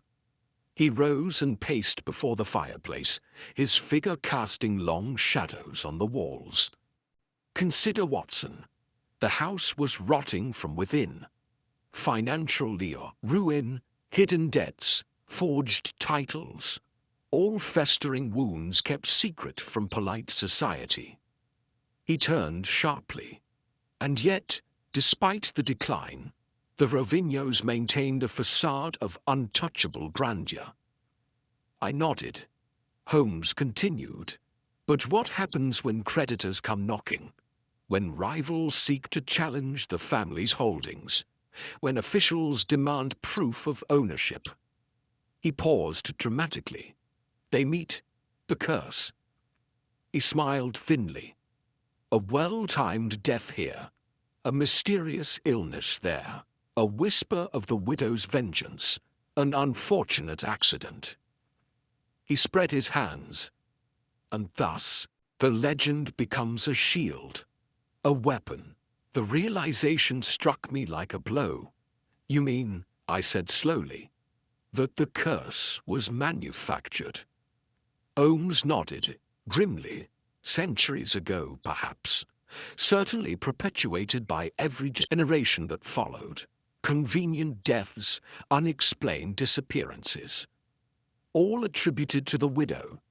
all discouraging too close inquiries. He tapped the fireplace mantel. It served them well for a time. But when the decay grew too great, when the lies could no longer be contained, the legend turned against them. He turned back to me, his eyes gleaming. Marco's death was framed within the pattern of the curse, precisely because the household believed in it, or needed others to. He exhaled softly. But even legends must bow to reality. Holmes moved to the writing desk and retrieved a folded parchment, the surviving fragments of Marco's destroyed discovery. He laid them out carefully. Betrayal, debt, inheritance, he said, pointing to the surviving words. And here, a phrase half burned away, binding by blood. He smiled, slightly. A legal phrase, Watson, indicating an oath taken between kin. An ancient bond ensuring secrecy. He looked at me sharply. Marco found not merely a record of debts. He found proof of the compact made by the Rovigno ancestors. A conspiracy of silence sworn by blood. And he threatened to expose it? Exactly. Holmes's voice hardened. Marco did not die for mere money. He died because he threatened to tear away the last veil, protecting the family from ruin. He paced again, faster now. And that veil was the legend of the widow, the most elaborate deception of all. The clarity of it stunned me. Not one crime, but generations of them. A tapestry of lies stitched together with fear, sealed by blood, and finally unraveled by a young man who saw too late the deadly price of truth. I said, almost in awe, "You unraveled it all, Holmes. The deaths, the hidden documents, the superstition." He smiled faintly. "And yet, Watson, it was all there from the beginning." He tapped the side of his head lightly. The library, the ashes, the locket, the whispering servants, each a thread leading back to the truth. He sat down heavily in his chair, exhaustion finally beginning to show. "It is a curious thing," he said softly. "The mind of man recoils from truth when it is too terrible to bear. It clutches at legend, at superstition, at anything to soften the blow." He closed his eyes briefly. "But reality, Watson, reality always waits, silent, patient, inexorable." The final days of the affair passed quietly. Holmes's report to the Venetian authorities, thorough yet diplomatically worded, ensured the scandal would be buried with minimal public exposure. The House of Rovigno would fade from prominence, remembered vaguely as a once great line brought low by time, misfortune, and whisperings of a curse. Only Holmes, myself, and a few high officials would ever know the full, sordid truth. One evening, as we sat once more before the fire, Holmes turned to me with a rare, reflective mood. "You know, Watson," he said, "it is not always the loud villains, the grasping murderers who cause the greatest harm." I looked at him curiously. "It is the silent sins, the pride unacknowledged, the small lies uncorrected, the truths buried out of fear, that rot the foundations of lives and legacies." He smiled sadly. In the end, the curse of the Venetian widow was nothing more than the curse of human frailty. He reached for his violin, drawing the bow across the strings in a slow, haunting melody. And as the music filled the room, I sat back, thinking of the dark canals of Venice, of broken statues and broken promises, and of the quiet, relentless power of truth. Chapter 13. The Final Attempt to Escape. It is a curious phenomenon, often remarked upon by my friend Sherlock Holmes, that evil, once cornered, will struggle with the most desperate ingenuity. Though we had uncovered the rotten heart of the Ravigno affair, exposed the generations-long deception, and ensured that justice would follow its slow but certain course, Holmes remained unsettled. "There is a final ripple to come, Watson," he said as we sat before the fire at Baker Street, the autumn rain ticking softly against the windows. "Mark me, the last player has not yet made their move." I had learned through long association with Holmes never to dismiss these instincts. Thus, it was with no small measure of grim inevitability that 2 days later, Inspector Gregson of Scotland Yard arrived at our door, a sheaf of papers in his hand and a troubled expression upon his face. "You are right, Mr. Holmes," he said after Holmes ushered him inside. "There's been a development." Holmes raised an eyebrow. "Pray, proceed." Gregson placed the papers on the table with a heavy hand. "Signorina Bianca Fornari, the last known intimate of the Ravigno household, has disappeared." The facts swiftly laid out were stark. Bianca, having returned to Padua under the benign supervision of the Venetian authorities, had vanished from her lodging house 3 nights prior. No sign of struggle, no witnesses, no trace. Gone, as though the mist had swallowed her whole. Holmes accepted the news without visible surprise. "It was inevitable," he said quietly.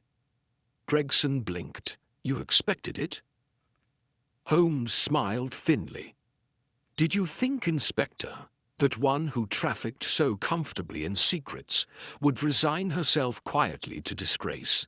He steepled his fingers. "No, Bianca had one course remaining to her, flight, and if she has fled, it is because she fears that the final buried truths, her truths, are about to emerge." As soon as Gregson departed, Holmes sprang into action. Telegrams were dispatched to ports along the Adriatic, inquiries made at banking houses, surveillance ordered discreetly in Venice and Trieste. Holmes paced restlessly while we awaited responses, the tension in him growing by the hour. "It is not only escape she seeks, Watson," he said at last. "It is sanctuary." I frowned. "You think she has an accomplice, not merely an accomplice, a patron." He turned sharply. "Bianca's leverage was information. But information, Watson, is worthless unless there is someone willing to pay for it." He paused, a gleam of fierce satisfaction in his eye. "And I believe I know who." The answer came late that evening, a terse wire from Venice. "Suspect sighted boarding yacht owned by Baron Vizzini. Destination unknown." Holmes smiled grimly. "The unearthed Baron," he said, "an old associate of the Ravigno family. Banker, smuggler, blackmailer." He snapped his fingers. Of course, Bianca intended to sell what remained of the Ravigno secrets. Perhaps letters, perhaps old debt contracts, to the Baron in exchange for protection. He reached for his coat. "Come, Watson. We have a ship to catch." The chase that followed remains one of the more vivid memories of my association with Holmes. From Venice to Dubrovnik, Albania, we pursued the fleeing Bianca across the restless waters of the Adriatic. At last, in a small port under the crumbling ruins of an ancient Venetian fortress, we found the yacht, its flag hastily lowered, its crew sullen and uncooperative. Holmes, with that peculiar authority he could summon at will, swept aboard without waiting for formal permission. Below decks, in a cramped and musty cabin, he found Bianca. She sat at a narrow table, clutching a sheaf of crumbling papers, the last surviving evidence of the Ravigno family's hidden sins. At the sight of Holmes, her face crumpled into bitter despair. "You cannot stop me," she said, her voice hoarse. Holmes moved closer, his expression unreadable. "No," he said quietly. "Only you can stop yourself." He gestured to the papers. "You think those will save you? They will destroy you. The Baron will bleed you dry, then discard you the moment you become a liability." Bianca's hands trembled. "There is nothing left for me in Italy," she whispered. Holmes's voice was gentle, almost sorrowful. "There is always a choice, Signorina. Even now." He extended his hand. For a long moment she stared at him, torn between desperation and something softer, hope perhaps, or resignation. Then, with a choked sob, she thrust the papers into his grasp, and her strength seemed to leave her all at once. Back in Venice, Bianca was placed under the protection of the authorities, not as a criminal, but as a witness. Her cooperation helped to finalize the quiet dismantling of what remained of the Ravigno holdings. The Baron, deprived of his prize, turned his attention elsewhere. The waters of the Adriatic closed once more over the scandal, and Holmes, as always, turned his mind to the next mystery, the next knot to untangle. As we sat once more at Baker Street, Holmes reflected upon the affair. "It is curious, Watson," he mused, "how easily pride blinds us, and how much men and women will risk to preserve an illusion." He smiled faintly. In the end, Bianca was not the worst of them, merely the last to realize that the edifice she clung to had long since crumbled into dust. I nodded thoughtfully. "And the curse of the Venetian widow?" I asked. Holmes's eyes twinkled. "A fiction," he said, "but no less powerful for being false." Rose and stretched. "Come, Watson, enough ghosts for one lifetime. I hear a certain Colonel Mortimer requires our assistance. Something about a spectral hound." I laughed aloud, and thus, with spirits lightened, we turned from the mists of Venice to the sharp, bracing air of new adventures. Chapter 14. Holmes closes in. The final clue, revealed though the bulk of the case had been resolved. The deaths explained, the conspirators unmasked. Holmes, as ever, refused to leave even the faintest thread untied. "There remains," he said one brisk October morning, as he sorted through a sheaf of documents at Baker Street, "one small matter." I looked up from the morning papers. "Indeed, Holmes?" He nodded, his long fingers moving deftly as he arranged the surviving fragments of the Ravigno records, the charred codicil, and Bianca's salvaged papers into a coherent order. "Consider, Watson.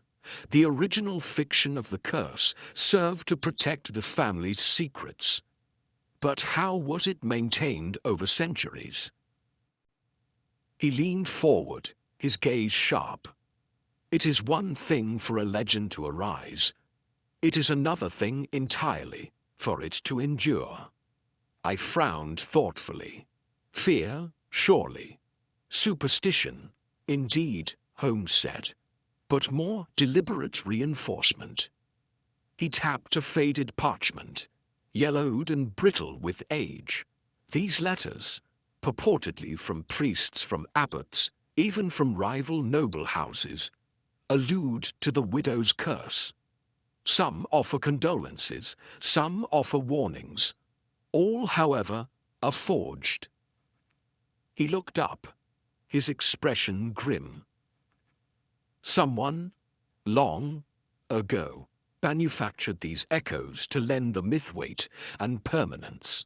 He stood abruptly and crossed to the fireplace, his dressing gown swirling about him. It was not merely a matter of rumor, Watson. It was an enterprise, a carefully sustained illusion. As I digested this revelation, Holmes paced. It was brilliant in its simplicity. When scandal threatened, a sudden death. When creditors pressed too hard, a mysterious illness. When an inheritance dispute arose, an unfortunate accident. He paused, tapping his pipe thoughtfully. The legend was self-renewing. Each new generation had only to suggest the old story, and circumstance, assisted by human frailty, did the rest. I leaned forward. But surely not every death, every misfortune, was engineered. Holmes smiled. Of course not. The genius of the system lay in its opportunism. True accidents, illnesses, suicides, all were quietly woven into the tapestry. He tapped the stack of papers, and the housekeepers, the stewards, the distant cousins, all were trained subtly to play their parts. A sudden realization struck me. Bernardi, I said slowly, and Mrs. Del Vecchio. Holmes nodded approvingly. Exactly, Watson. They were not merely servants. They were guardians of the illusion. They understood, perhaps instinctively, that their fortunes were tied to the Ravigno name. He smiled grimly, and when Marco threatened to tear away the veil, they acted with the desperation of cornered rats. The full magnitude of the deception was staggering. The curse of the Venetian widow, which had haunted the palazzo for centuries, which had driven men to madness and women to despair, had been at its heart nothing more than a survival mechanism, a lie, a story carefully tended, ruthlessly exploited, and yet a story powerful enough to shape lives and end them. Holmes spent several days compiling his final report. In it, he'd laid out the true history of the Ravigno house, the initial debts and scandals, the creation of the widow legend, the maintenance of the myth through calculated forgeries and whispered suggestions, the ultimate unraveling triggered by Marco's fateful discovery. He presented the report quietly to Inspector Gregson, who listened with a mixture of awe and dismay. "This will never see the light of day, Mr. Holmes," Gregson said finally, thumbing through the pages. "Too many powerful families still owe debts to the Ravignos. Too many reputations would suffer." Holmes merely smiled. "I have no desire to see it published, Inspector, only to see the truth recorded." Gregson grunted. "You're a curious sort, Mr. Holmes." Holmes bowed slightly. "I am, as you say, a curious sort, and I value truth, however uncomfortable it may be." As we returned to Baker Street that evening, I could not help but remark on the case's peculiar melancholy. Few cases, I said thoughtfully, have left such a lingering sadness. Holmes nodded. "The tragedy, Watson, lies not only in the deaths, but in the waste, the generations spent clinging to a hollow name, when they might have found new life in honesty. He lit his pipe and gazed into the fire. Pride, fear, secrecy, these are far deadlier forces than any spectral widow. He smiled faintly. And they require no supernatural agency to work their mischief. The days slipped quietly into November, the fog thickening along Baker Street, the gaslights flickering like will-o'-the-wisps. The affair of the Venetian widow faded from the public mind, absorbed into the endless murmurs of London's scandals and curiosities. Only Holmes and I, and a handful of others, remembered the truth. And Holmes, true to his nature, filed the case among his private records under a simple, understated title. The Case of the Fabricated Curse, a fitting epitaph for a tragedy spun not by spirits or spectres, but by human hands, weaving shadows to hide from the light. Chapter 15. The Final Gathering. It was Holmes's firm belief, one he had demonstrated on numerous occasions, that the final unraveling of a case required not merely the exposure of facts, but the confrontation of souls. There is no sharper blade, he said once, than the mirror held up to the guilty in full view of their peers. Thus it was that, a fortnight after our return to London, we found ourselves once again journeying back to Venice, summoned by Holmes's quiet arrangement to bring the tragedy of the Palazzo Rovigno to its last, inevitable reckoning. The gathering was arranged at the palazzo itself, now abandoned by the Conte, who had retreated to a remote villa near Verona to nurse his shattered pride. It was a ghostly place in the late autumn mist. The great doors groaned upon their hinges as we entered, the once grand chandeliers hanging like relics above dust-sheeted furniture. Inspector Di Gregorio was there, of course, summoned discreetly by Holmes. Bianca Fornari, pale and subdued, sat stiffly in one of the carved high-backed chairs, her hands clasped tightly in her lap. The steward Bernardi, gaunt and grim behind prison guards, had been brought for the occasion, his wrists manacled, his face a mask of bitterness.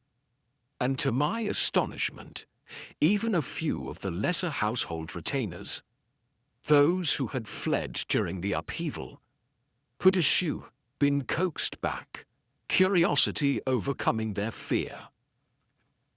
Holmes stood before them all, composed and commanding. He held no papers, no proofs, only the calm authority of one who had seen through every mask. "You know why you are here," Holmes began, his voice low but clear. "There has been much death, much shame, much ruin." He let the words hang heavily in the still air. "But before we lay this house to its final rest, you must understand how it came to this. Not by the hand of a ghost, not by the vengeance of a widow, but by the choices of living men and women." He turned first to Bernardi. "You, Signor, were the instrument, the hand that struck when words failed." Bernardi said nothing, only glared with smoldering hatred. Holmes continued without pause. "You poisoned Lorenzo's wine. You placed the black lace to suggest the widow's hand. You sowed fear among the servants to mask your own deeds." He turned next to Bianca. "And you, Signorina, you held the keys to the last secrets. You knew of the debts, the forged deeds, the oath sworn by your patron's ancestors. And yet you remained silent, until silence became your own currency." Bianca flinched, but did not speak. Holmes stepped back, surveying the gathered figures. "And above you both, the Conte di Rovigno himself, who wove the curse tighter with every fearful whisper, every desperate concealment, until it became not a shield, but a trap. A stir ran through the room. One of the old gardeners, his cap clutched tightly in trembling hands, muttered, "I always said it was men's evil, not spirits." Holmes allowed himself the faintest smile. "Indeed, my good man." He paced slowly before the assembly. "For centuries, you see, the legend of the widow was nurtured, carefully, deliberately, to serve the family's interests. A convenient explanation for deaths, scandals, disappearances." He paused. "And when Marco Rovigno, fool that he was, sought to strip away the veil, to lay bare the rotted core, the Duc de Chix, the guardians of the old lie struck back." His voice hardened. "And so, by blood and by betrayal, the house you served crumbled into dust." Inspector Di Gregorio rose then, clearing his throat. "The Venetian courts will render judgment in due course," he said heavily.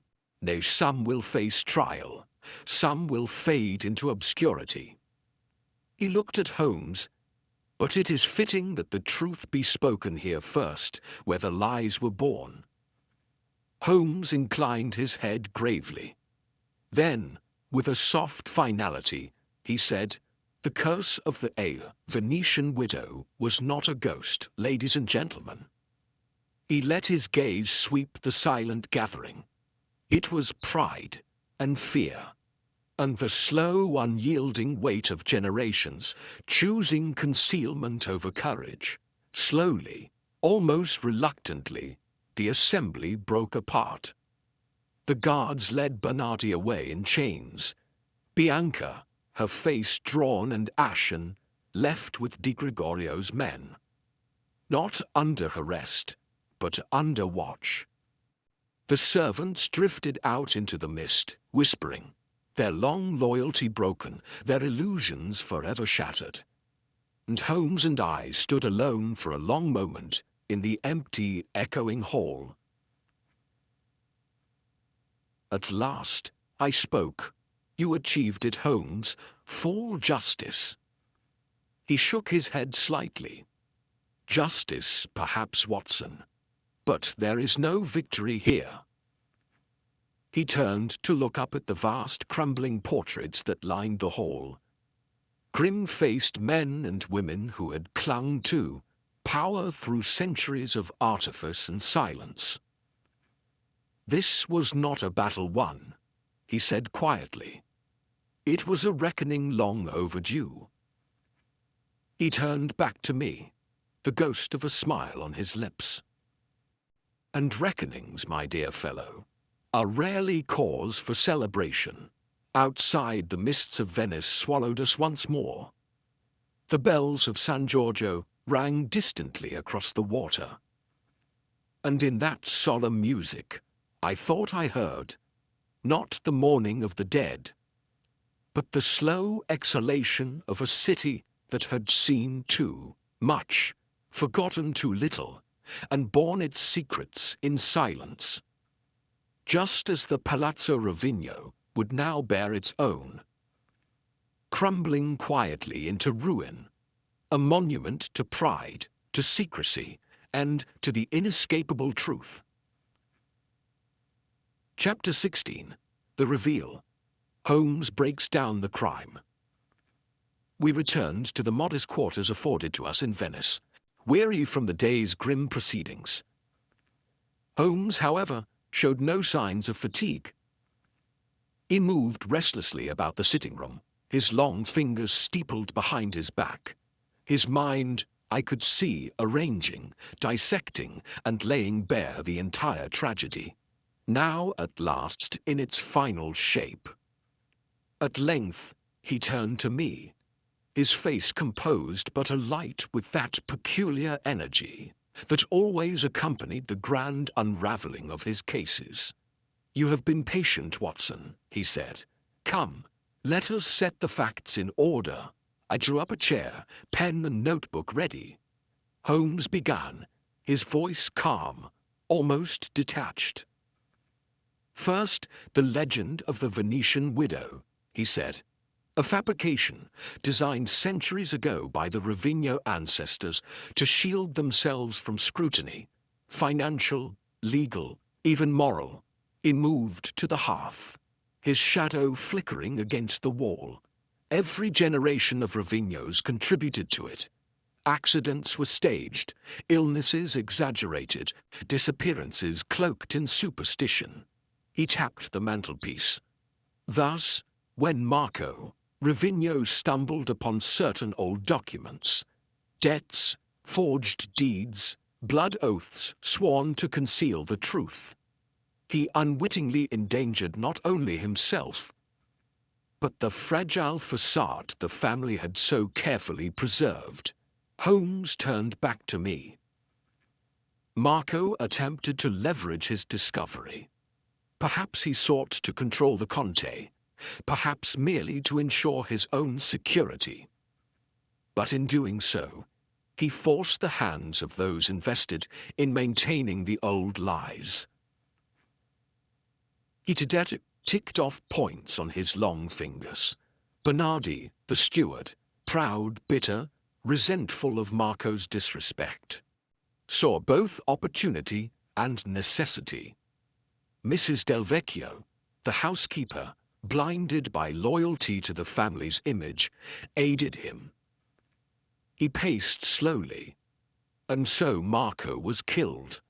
Not openly, but subtly, his death arranged to suggest the curse's hand. He paused, poison in the wine. The black lace left in his chamber, whispered rumors among the staff, all carefully designed to draw attention away from human agency. I interrupted, and Lorenzo, Holmes, smiled grimly. Lorenzo, poor fool, began asking questions. He trusted too easily, drank too freely. And Bernardi struck again, ensuring the legend claimed another victim. He gestured sharply, but Bernardi grew reckless. His staging was less precise. The inconsistencies, the too convenient presence of the black lace, the suspicious delay in summoning a physician, began to pile up. Holmes's face darkened. Had I not intervened when I did, Watson, others, perhaps even Bianca, would have followed. I sat back, absorbing the breadth of it. "And the Conte?" I asked. Holmes shrugged. "A coward, but not a murderer. He colluded in the cover-up, encouraging the whispers of the curse to preserve what little dignity the house retained. But he lacked the stomach for actual violence." Holmes's voice hardened, and for that weakness, others paid the price. He moved to the table where the surviving documents lay. "Bianca Fornari," he said, tapping a finger against the stack. "A clever opportunist. She discovered Marco's secrets, perhaps even before he died. She held them in reserve, intending to sell them when the dust settled." He smiled thinly. "But she underestimated the power of fear and the desperation of those around her." He looked up. Her silence cost lives, just as surely as Bernardi's hand did. Holmes fell silent for a moment, gazing into the fire. Then he spoke, his voice softer. "Fear, Watson, it is a far more potent killer than any poison." We sat in companionable quiet for some time, the rain tapping gently against the windows. At last, Holmes rose and stretched. "There remains but one small matter," he said. I looked at him expectantly. Holmes smiled. The final irony. He retrieved a crumbling fragment of parchment from the table. Part of Marco's destroyed discovery. He held it up. "You see this, Watson? This was the trigger for all the deaths, all the destruction. He turned it over, revealing the faint impression of a seal. "A forgery," he said softly. "A clever forgery. But a forgery nonetheless." I stared. "You mean—" Holmes nodded. "Marco's discovery, though dangerous, was incomplete. The codicil he found, the one he believed would expose the Ravigno house, was itself a false trail, planted long ago to deter prying eyes." He smiled sadly. "In the end, Marco died for a lie designed to protect another lie. The realization left me shaken. All the deaths, the fear, the blood spilled. For nothing. A ghost chasing a shadow." Holmes read my thoughts. "Such," he said, "is often the way with human folly. We weave our own traps, Watson, and in time we become ensnared by them." The final report was prepared with meticulous care. The Venetian authorities received it with silent understanding. No trials would be public. No names would be disgraced. The palazzo would be quietly sold, its proceeds used to settle what little remained of the debts. The legend of the Venetian widow would pass into rumor, into myth, another misty tale among Venice's endless canals. And Holmes and I would carry the true story, locked away among the darker chapters of our memories. One evening, as we prepared to depart Venice for good, Holmes stood on the balcony of our lodgings, gazing out over the mist-shrouded city. I joined him. "You've unraveled it all, Holmes," I said. He smiled faintly. "And yet, Watson, I take little pleasure in it." He gestured to the sleeping city. "There is a sadness here, not only for the dead, but for the living, for those who spend their lives constructing illusions only to be crushed beneath them." He turned to me, his eyes distant. "Come, my friend, let us leave Venice to its ghosts." And together we turned our backs on the crumbling palazzo, the misty canals, and the long, sorrowful echoes of pride and ruin. Chapter 17. Outcome and Justice. The train to London rattled steadily northward, cutting through the last shreds of mist that clung to the Italian countryside like a final sigh from Venice itself. Holmes sat opposite me in the compartment, his lean frame wrapped in a traveling cloak, his long fingers loosely steepled before his chin. His eyes were half closed, but I knew better than to assume his mind was at rest. The case of the Venetian widow, the great tapestry of deceit and misdirected loyalty we had so painstakingly unraveled, had left its mark on both of us. There was no satisfaction in victory when so much had been built on sorrow. Back at Baker Street, we returned to our familiar rhythms. I resumed my practice. Holmes retreated into his books and experiments, but every so often, when the wind howled down the streets or a fog bank rolled thick against the windows, I would catch him gazing into the middle distance, his mind once more adrift among the ruins of Palazzo Ravigno. It was nearly a month later when a heavy envelope arrived from Venice. Holmes slit it open with a practiced flick of his blade and read its contents silently. When he finished, he handed it to me. "The matter of the Ravigno estate has been concluded. The palazzo is to be auctioned discreetly. The proceeds will settle the last of the debts and provide a modest annuity for Bianca Fornari, under strict conditions of supervised guardianship. Bernardi has been sentenced to life imprisonment. The Conte di Ravigno has formally abdicated his titles and entered monastic seclusion near Siena. The scandal, as you predicted, will not reach public ears. The widow sleeps at last. I folded the letter slowly, absorbing its finality. Bianca, spared, but bound forever by her choices. Bernardi, condemned to the long, slow decay of a prison cell. A fitting end for a man who had wielded the legends of death so callously. The Conte, a broken remnant of a dying lineage, seeking penance, where once he had sought only to preserve appearance.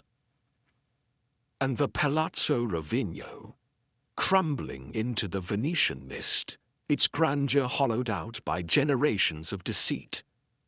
It was not a tidy justice, perhaps, nor a satisfying one. But it was justice all the same.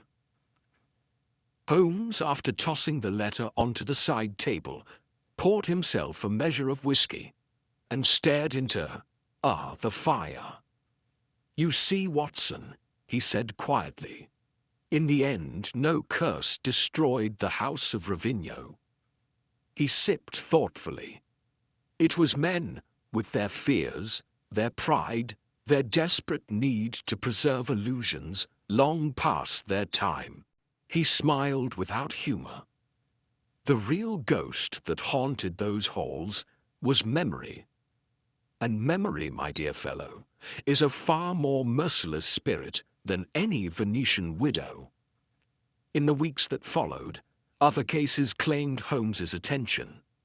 A missing inheritance in Cornwall, a blackmailer in Belgravia, a peculiar matter concerning counterfeit Persian manuscripts. But to me, none carried the weight or lingering sadness of the Venetian affair. One crisp evening, as we strolled along the embankment beneath a rising mist, I found myself returning to it aloud.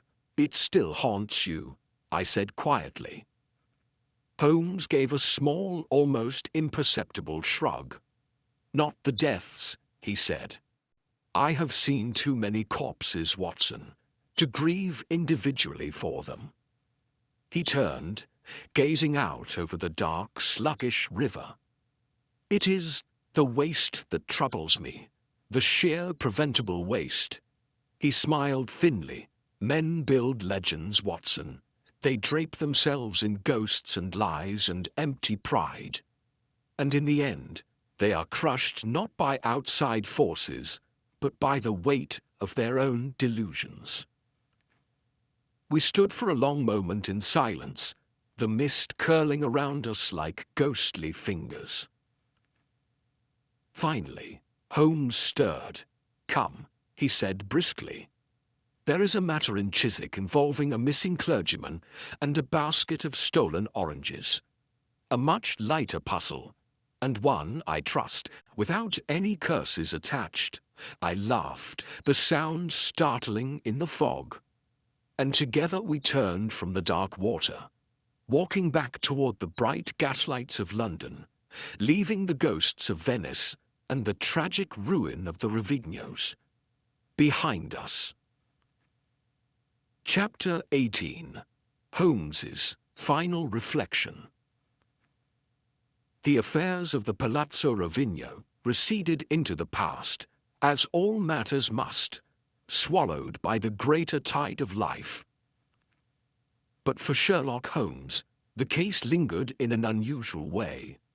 Not as an unresolved puzzle or a professional blemish, but as something quieter, sadder, a story whose ending, though inevitable, left little room for triumph.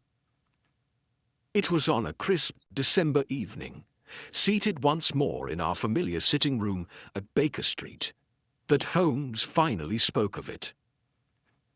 He was stretched languidly in his armchair, his violin resting neglected at his side, the fire casting shifting shadows across his sharp features. Outside, London bustled with holiday preparations. Carriages rattled past. The bells of St. Marylebone rang clear in the cold air. Yet Holmes seemed far removed from it all. "Watson," he said at length. "Have you ever considered how fragile our constructs are?" I glanced up from my writing desk. Constructs, smiled faintly. Honor, reputation, family, nobility, all the grand titles and traditions that men cling to. He stirred the fire thoughtfully with the poker. Strip away the pomp, and what remains? Fear, pride, the desperate longing not to be forgotten, to cling to illusions of greatness, even as reality crumbles beneath. I said nothing, sensing he was working through the final threads of thought the case had left tangled in his mind. Holmes leaned back, staring into the flames. The tragedy of the Rovignos was not merely that they lied to the world, he said. It was that, in the end, they lied to themselves. He paused. They built a legend so elaborate, so convincing, that they became its first and last victims. I thought of Marco, his ambition undone by secrets he scarcely understood. Of Bernardi, who had committed murder to defend a name already hollowed out from within. Of Bianca, who had grasped too late the terrible weight of the past she had inherited, and of the Conte himself, a man broken not by scandal, but by the slow, corrosive shame of knowing the truth and doing nothing. Holmes rose and moved to the window, pushing aside the curtain to gaze out at the flickering gaslights. "It is curious, Watson," he said softly. "Men will fight wars for gold. They will kill for power. But more often, they destroy themselves for shadows, for the memory of things that never truly were." He turned back to me, his face thoughtful. "And yet," he added with a faint smile, "there is something almost admirable in it, too. The sheer stubborn refusal to surrender hope, even when hope is built on nothing more than dust." For a long while, we sat in companionable silence, the fire crackling, the city breathing quietly beyond the glass. At last, Holmes spoke again, his voice lighter. "But enough philosophy, my dear Watson. There are other cases awaiting us. Fresher crimes, simpler motives, and I dare say, more cheerful conclusions." He smiled wryly. "And if we are fortunate, none of them will involve Venetian palazzos, forged codicils, or homicidal stewards." I laughed quietly. "And no ghostly widows?" Holmes's eyes twinkled. "Only the living ones, Watson. Only the living ones." And so, as another log settled in the grate, and the soft snow began to fall outside, we let the matter of the Venetian widow slip into the quiet chambers of memory. It would remain there, among the darker cases of Holmes's career, not for its complexity, nor even for its danger, but for its profound reminder that the greatest tragedies are not always born of violence, but of frailty, of human hearts beating too fiercely against the slow, inevitable erosion of time. Thus ended the affair of the curse of the Venetian widow. A case not of spirits, but of men, not of vengeance from beyond the grave, but of the sad, stubborn clinging to an ideal long dead. And as always, it was Sherlock Holmes, with his clear mind, his merciless logic, and though he would deny it, his deep and abiding compassion, who alone could untangle the illusions and lay